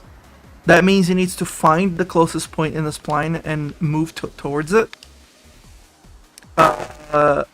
In the case of this track, the track is huge. Therefore, there is a lot of spline it needs to check to see that. So I actually, in fact, had to add an optimization specifically for this track, where that calculation happens less often in this track, but I suppose it wasn't enough. That does lower AI precision. You can see some of them are going off-road, and that's unfortunate. Yeah, the performance in this track is really tricky, but I think it's thoroughly on CPU side. For smaller tracks, that's not as much of a problem.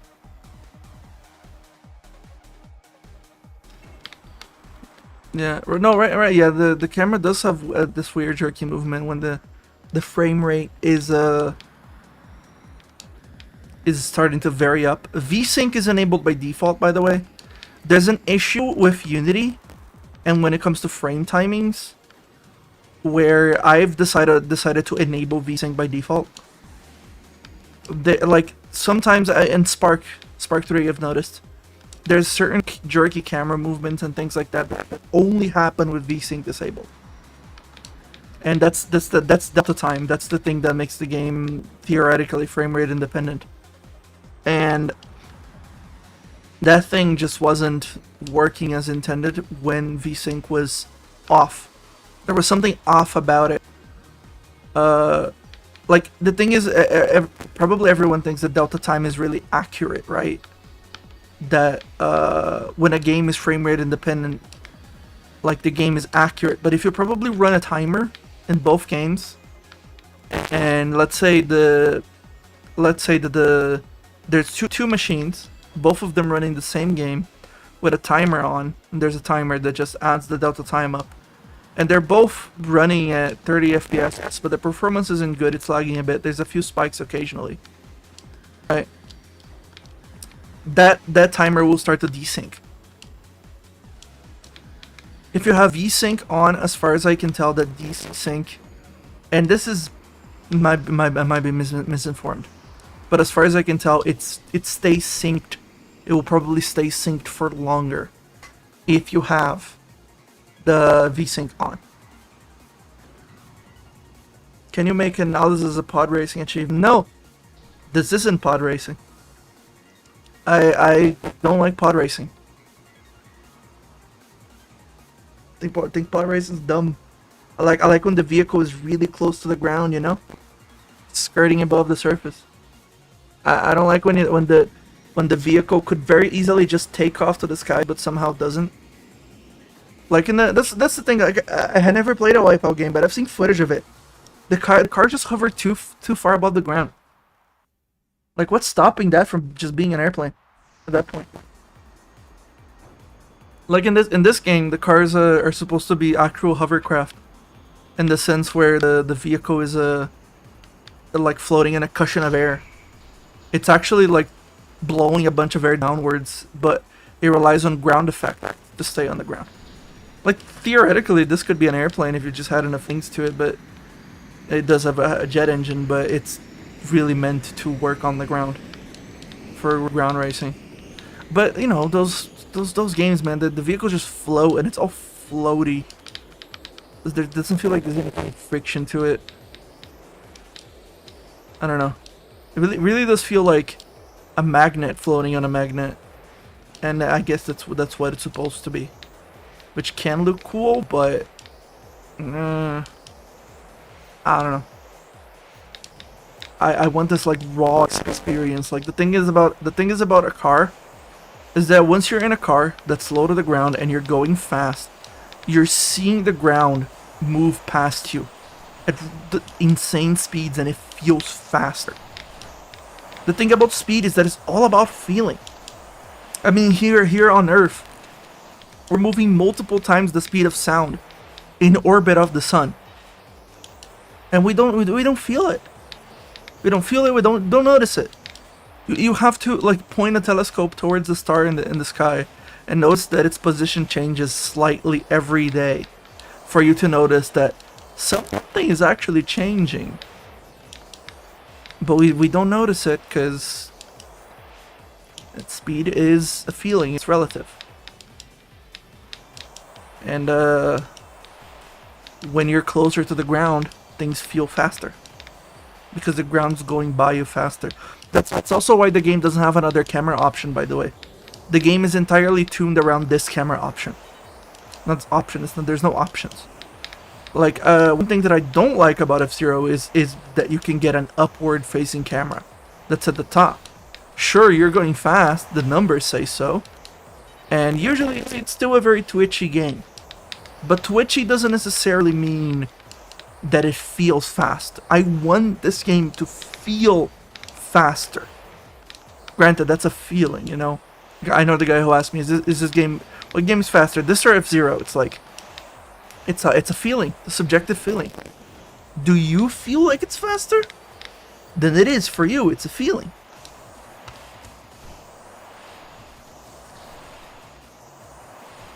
I feel like most games don't have that feel of speed or inertia. Maybe for speed, I can see that going through in the mouse panel doesn't feel like it. Yeah. There's so many, like, car games. Car simulation games. I've actually played a lot of simulators. Car simulators, or not simulators, but sim racing. And sim racing was actually a huge inspiration behind XF, oddly enough.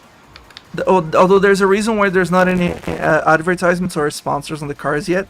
That's supposed to be a story feature. We'll see how that goes, but basically,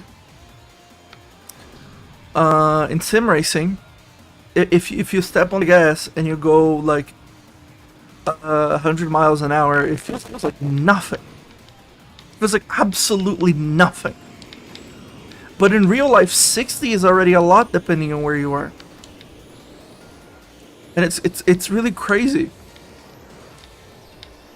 Like in a video game, it's actually quite hard to invoke the feeling of speed because you're usually looking at a monitor that's quite small and in front of you. Like a lot of the feeling of speed that we get comes from a peripheral vision, and you just don't get that. You don't get that. People might think about VR. No, you don't get that in VR. VR is 90 degrees usually. Like, it's not your entire field of view. It's half of your field of view. You're not getting the whole picture. I'm still surprised that VR headsets haven't found a way to render a really, like, blurry and poorly field of view just for the sake of it. Because, like, I don't know. What if there was just another lens that rendered like a very low resolution, like, side of the game? I don't know how that would go. Like, can we get a 180 degree field of view VR headset maybe? Could someone prototype that? That'd be interesting. Okay. I remember renting an SUV. It was high up the ground. I caught myself going 90. Yeah. No, it's yeah. When you're in a big car where you can't hear the engine, you can't hear the outside, you can be going really fast. I've noticed people who drive trucks go really fast, unreasonably fast. It's probably because they're so high up they don't even know. Like, what do you think about your games not being popular here in Brazil? I think most people don't know they're Brazilian. I get a lot of people that come in my comments like, are you Brazilian? Are you Brazilian? Like, no, I'm not responding to that. I make my games for an international audience. And that international audience, you gotta speak English to play it. Like, there's not much of a point making a game for a Brazilian audience. And the games that are popular in Brazil are the games that are popular everywhere else. Elden Ring is huge in Brazil in the same way that FIFA is huge in Brazil. Or, I mean, I don't know if FIFA is huge anymore, but pretty much any AAA game that's huge, it's huge in Brazil. It's like very similar to what it is in America. And considering how little money Brazilians have, I'm not really sure they're very interested in indies and like niche genres like this. There's no reason to appeal to Brazilians. And even if I did, I wouldn't do it.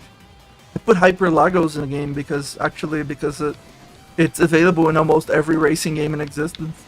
Like, you play Gran Turismo, it's there. You play, I haven't played Assetto Corsa, but I'm pretty sure it's in most sim racers.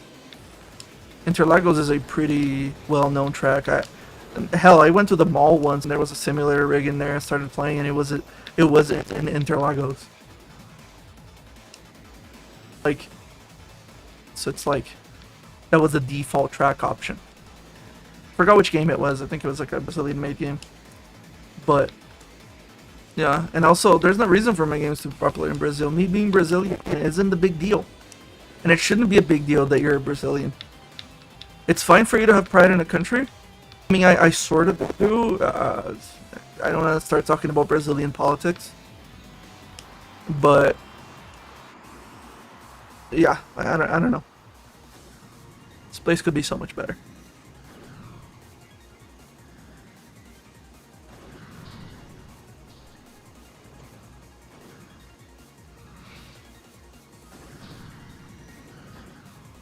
Those Brazilians are probably just pirating video games. Well, I did regional pricing for this game. It's $20 in the US and 20 reals in Brazil. And I know that I know how much things cost in Brazilian house. That's the price of like a McDonald's burger or like a combo in Brazil. Like I live here, I know how to do that. Any future plans after XF? Way too many.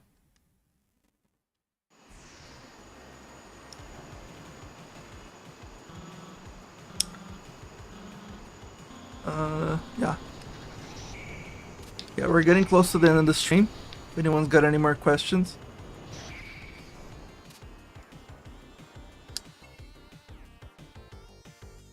I think it's somehow Portuguese localization. I'm not doing a Portuguese localization of any of my games. That is unallowed. No one's allowed to make a Portuguese localization of my games. That is... Brazilians need to know English. If this place is to go anywhere, people need to know English. I learned English by playing video games. So you people need to stop playing video games in Portuguese. Play them in English, like how they're meant to be, and learn the damn language. Like be like Europe. Like most of the people over there know English. Like I think actually I'm making that assumption based on what I was told, but learn English, please. You'd be better off for it. Like I have a friend, like an IRL friend. I don't think he's ever gone to the US at all. He can just speak English. Reason? He played video games his whole life, like PlayStation 2 stuff. So he just knows.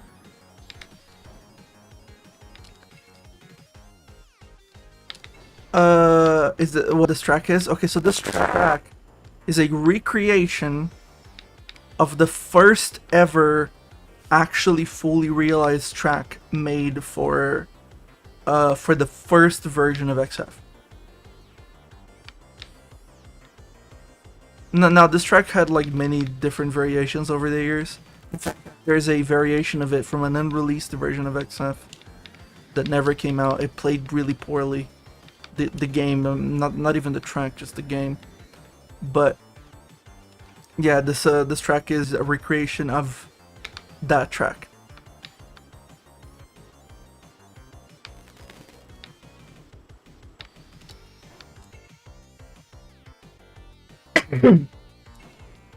Well, there's a reason why the track is called the Hyper Effect. Because there was something called the Super Effects, or you can abbreviate it. If you you can abbreviate Super Effects to 2 letters and then flip them.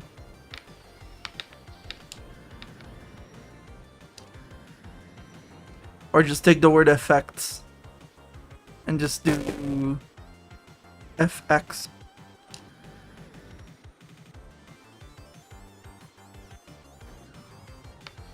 Yeah, someone said SFX. Take the S out. SFX is sound effect.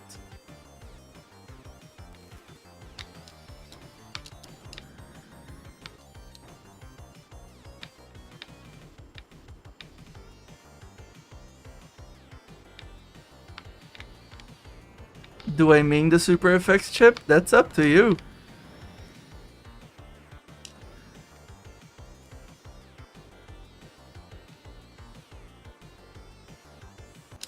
Whee.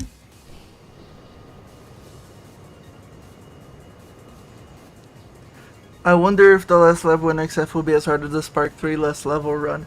I wonder what the last level in XF will be. Just in general, I haven't started working on it. I have no plans for it yet. I don't know what it's gonna be. Right now, there's a last level. It's called Hawkland. We'll do a playthrough of Hawkland as their final back for this. I believe I have it unlocked. Yeah, I do. Played on unfair.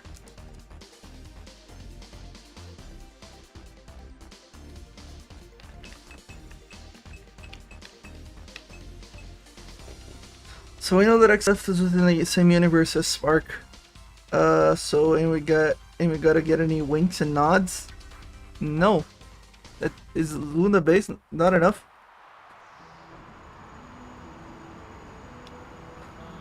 Is the whole entire song being remixed and have a specific stage that is Luna base?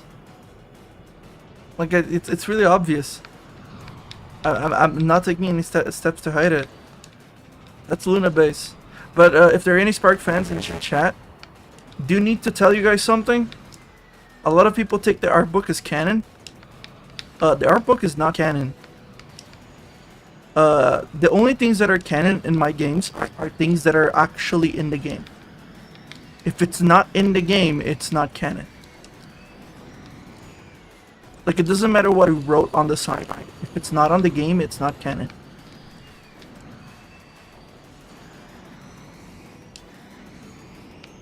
Oh, I fucked up. Low gravity planet.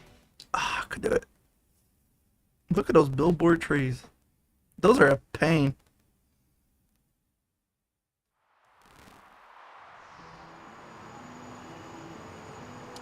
The artwork has such good world building details. Sure, but yeah, it's none of it's canon unless it's actually in the game. Like I can't make something.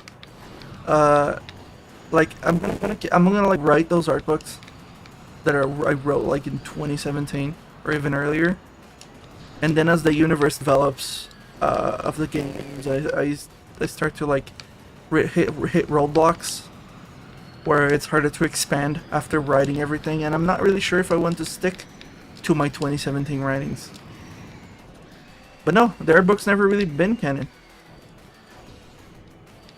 The only thing that's really canon is if there's something in their book that matches with the game, then that is canon, obviously. But it's only what I published. The only what's actually out there is actually canon. And one of the reasons I did the art book is because it's actually, it's basically impossible to have all of this world building information actually in a game in the format of Spark. It's tough, especially if you want to. I don't like doing collectibles where people can read stuff. I don't usually do that. So it's like, if something is important, it'll be part of the story.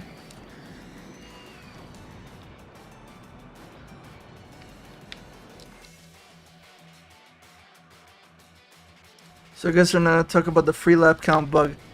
I will fix that bug at some point. But this brings me to another point. That being that I will not be putting out any patches anytime soon. So that bug is a thing. But yeah, that's all there is to it. You may choose to use it if you'd like for now, but it's not gonna make you all that much better at the game. Like, I'm working on the story mode right now. And if anything gets made for the story mode that is relevant to the arcade mode, like any changes made to the tracks, then maybe I will update the demo. Also, the soundtrack not being finished when all the tracks come around, because a lot of the tracks are using, the race tracks are using music tracks that are from other other racetracks, and yeah, no, it's some of it's intentional, some of the reuse is intentional, but a lot of it isn't. Like a lot of the Saturn tracks. In the Saturn track, there's only one original composition, and there's supposed to be 3. So we're gonna get that at some point. But it's only when I got all those songs already lined up, then yeah, I'll make an update the game with the arcade mode soundtrack, and I'll probably put that on YouTube as well. Oh, you're like 39 tracks right now. How many do you think about the final? 39. I'm not really sure if there's going to be very many story exclusive tracks exactly. I have plans for story exclusive content that does involve you using your car in some sort of racing format or just driving, but it won't be a racetrack. Like one of the reasons why the Uranus Cup or the Outer Cup, because it features Neptune and Uranus, a track slot blank, and there's only 4 tracks, is because I'm still thinking about what I'm going to do for the game's climax, and I don't know if that's going to be another track. It could just end up being just another regular racetrack, but I left that open just in case.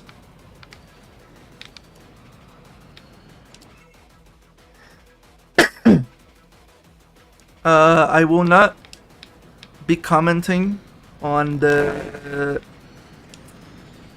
on any existing rubber banding. I will leave the magic or the lack thereof to your imagination, or to people who dig through the code.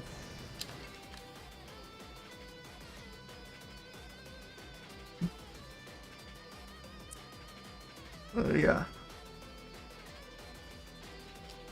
Will the moons in the menu have something selectable, or story mode just for visual flair? It is just for visual flair. I forgot to include Pluto, by the way. I genuinely forgot. I put Ceres in there, which is a dwarf planet, but I forgot Pluto. And that's a mistake. I should have put Pluto and Charon at the end. And I was even gonna like trying to put like Sedna and Aries and a lot of the other Kuiper Belt bodies just for the flair. Like it's also like there's like an educational bit to the tournament select. Like from some planets are like, you know, they've been changed, so they're terraformed and everything, so it's like different. But there's also a lot of like interesting information that I'd like to put in there regarding how what humanity has done to those planets, and what those planets are about. Like it still amazes me that the gravity at the cloud tops of Saturn is like 1 point something G. It's almost the gravity of Earth. Like, if you had a floating city on Saturn, you'd feel like you were standing on Earth. But people think Saturn is so huge, it must have so much gravity. Oh, it's not true. It's not it. Gonna be taking on some final questions now while I show the rest of the solar system, but yeah. Like over here I have Ceres. Ceres is the king of the asteroids.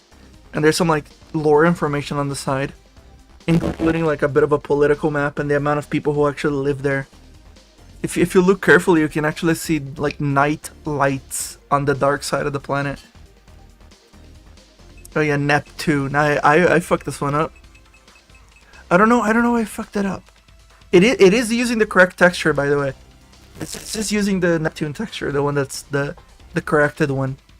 But for some reason it says Uranus, and also the top select is screwed up for Triton and this one. Triton is the one that's actually like a custom made planet. There's this program that I used to generate it.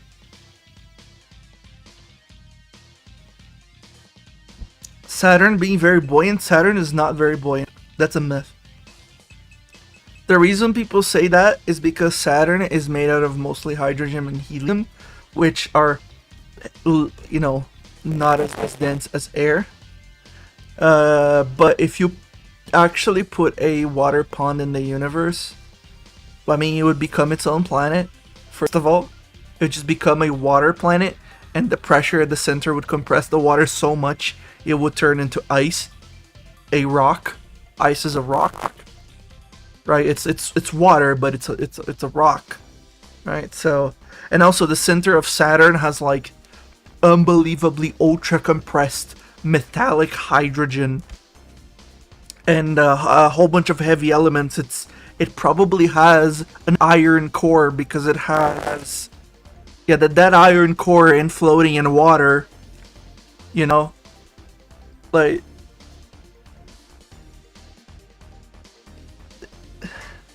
they named it Uranus because it's some god. I forget which one. Anyways, good luck with my game. Thanks. Taking some final questions though. What graphics API? It's DirectX 11. I keep trying to switch to 12, but it just performs worse. Unity is not doing a great job supporting DirectX 11, and I'm not sure if there's anything that I need that requires DirectX 11. No, 12. One thing that I do need is a dynamic resolution scaling. I could do that if I put it in DirectX 12 or maybe Vulkan, but it'll just perform worse than DirectX 11. So I'll keep it like that.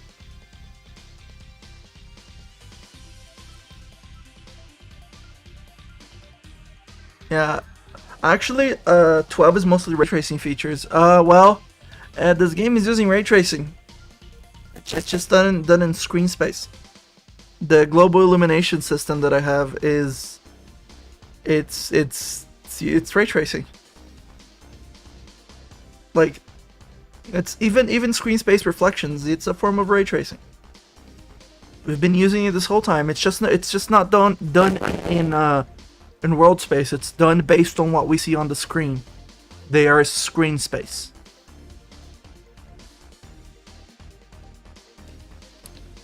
Yeah, I'll scroll up, see if there's any famous.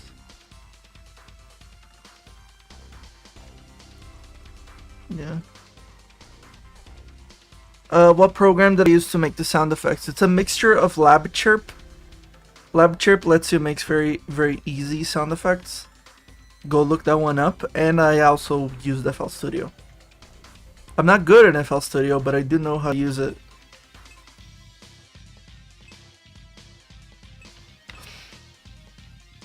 Oh yeah, the rotation of the planets is similar to their real life rotation, so you can see that Venus is basically standing still and rotating in the wrong direction.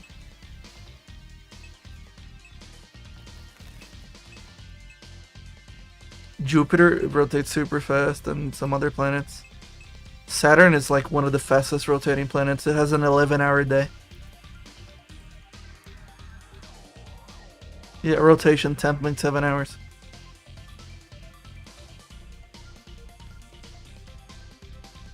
The soundtrack you're most proud of? I'm not. I don't have a preference for a soundtrack.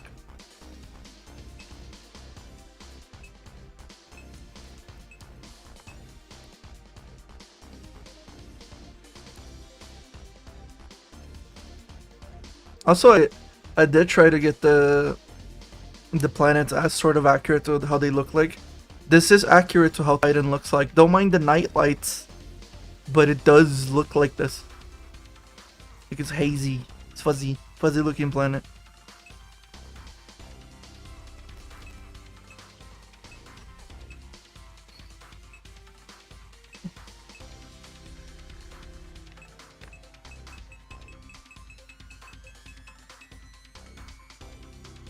Yeah.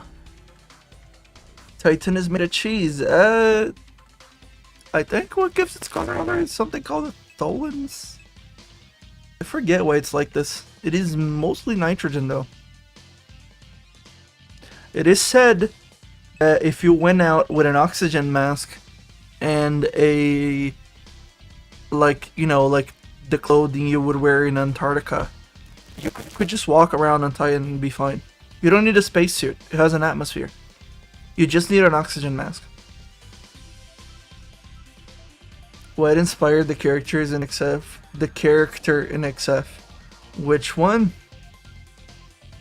Will the story mode be one big update? Yes, one big update. Do you plan to work more on the sound effects? Feel like the way... Okay. I need to ask you guys this question. Is the volume of the sound effects too low?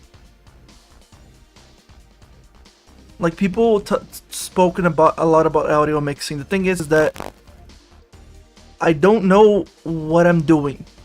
Like, wrong. Also, the flags are wrong. Saturn is not supposed to be Japan, and the ULA, it's supposed to be the SRF. I fucked it up. This is the correct flag. The one on Titan. I screwed it up.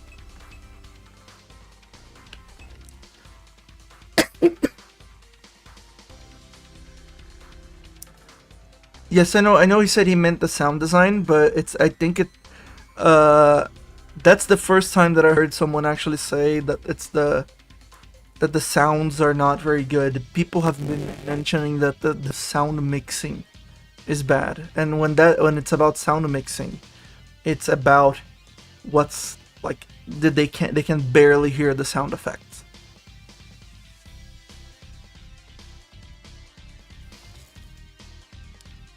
Your IO planet? How come that's not showing up correctly? Let me go check.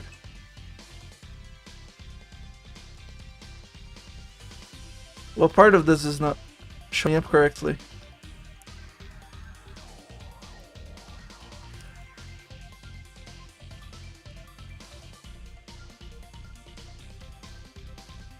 Possibly too low. I didn't notice that all that much. I guess the sound effects are too low then.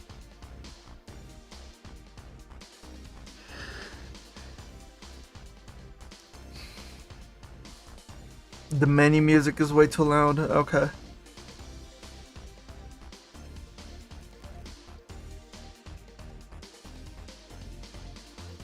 Okay, then maybe I'll try raising it up a bit. It's just that if you raise it too much, the music becomes inaudible. And that's sort of the point of a game like this. People love the music.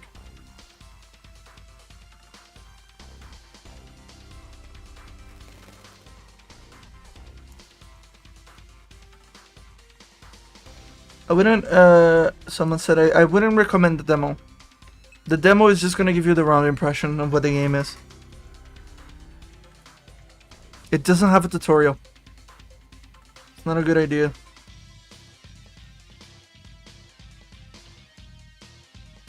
And then the description just cuts off after qualified. Never being too close to Jupiter has made it incredibly relaxing. Only train. Oh, okay. Time to put that on a note. Where are my notes?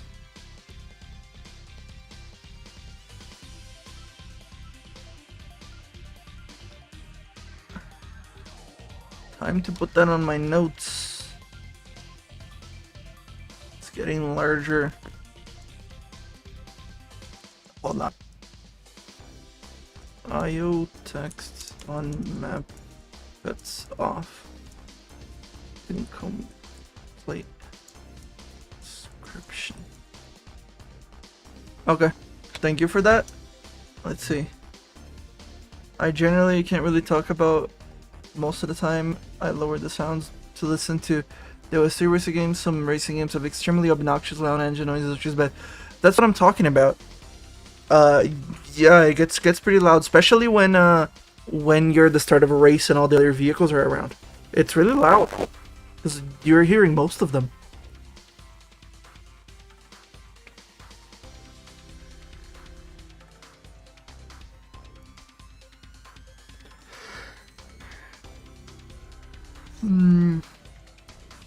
Just remind people they can do it in the options. I don't know.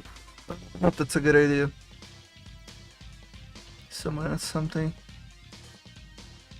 What inspired the character Wolfman in XF? No comment.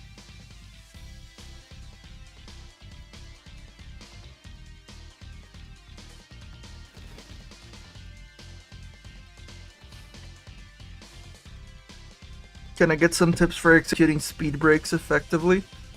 Training. Keep trying.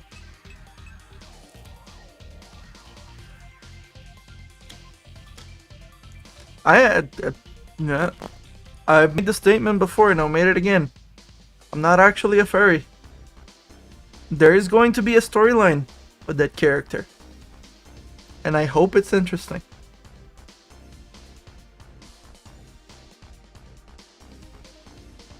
But if anyone's wondering, he's not wearing a costume. That is how he looks like.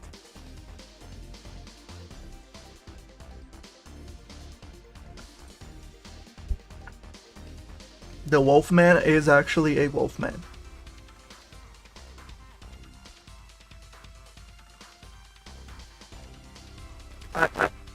So this is a bit of an awkward thing. Someone said, "Are you not?" In reference to me being a furry.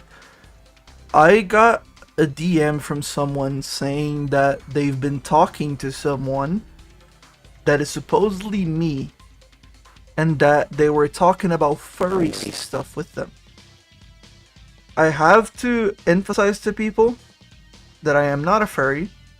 If you're talking to someone who's claiming to be me, and that is a furry, that is not me.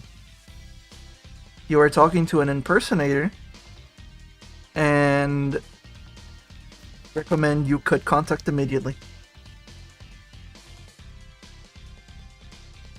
Wait, Master Roma, please tell me please tell me you're kidding. Can you increase the volume for the music tracks? Is the music too low? What?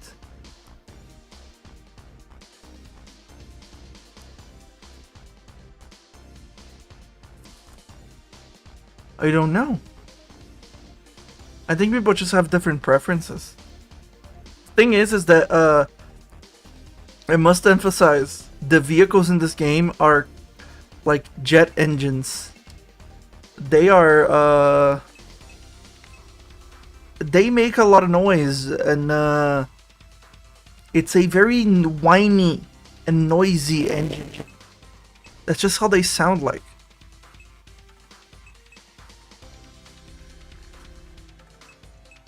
Oh yeah, and for those who don't know, you can press up and down to change the vehicle colors.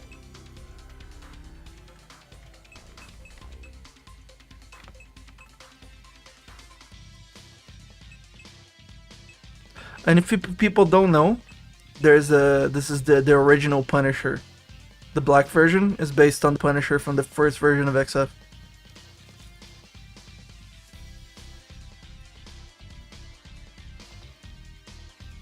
You just press up and down, change the colors. That's the Brazilian version. There's the blue and red. I might change this car shade of pink, by the way. I'm still not sure if I'm really into it. But yeah, it looks really good in black though. Crosswinds has the worst alts. I couldn't get one that worked well with it.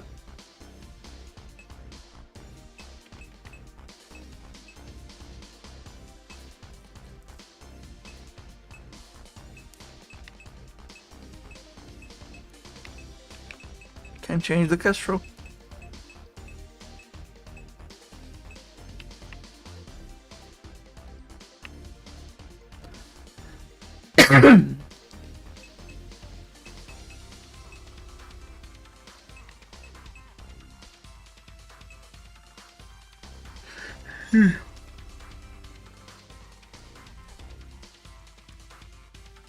Is show a line word creature getting into some mischief? I will not comment on that.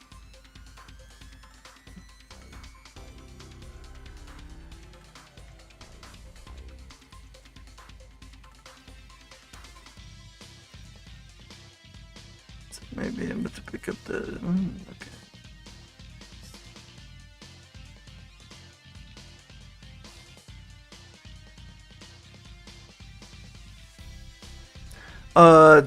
To be noted, all the character models will be replaced with new ones. Shell already has a new model that I've shown before. I will miss those old ones though. There's a part of me that sort of wishes I just kept them. But then there's Digigirl. I don't like how she looks. I really fucked up this model. She does not look good. And so's Vespa. She does not look good. So I can't get someone who models in the shitty way that I do.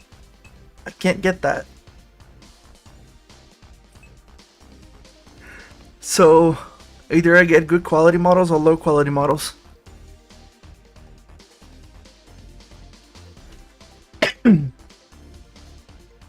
She was invisible. No, she wasn't. She wasn't present. Did they use stock samples for sound effects? No. The car engine is actually a recording of a vacuum cleaner.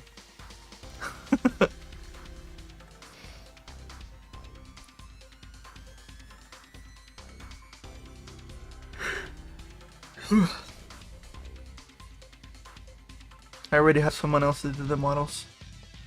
I think that's it, guys. There might be another Q&A, I'm not sure. So, be calling it quits. See you guys later.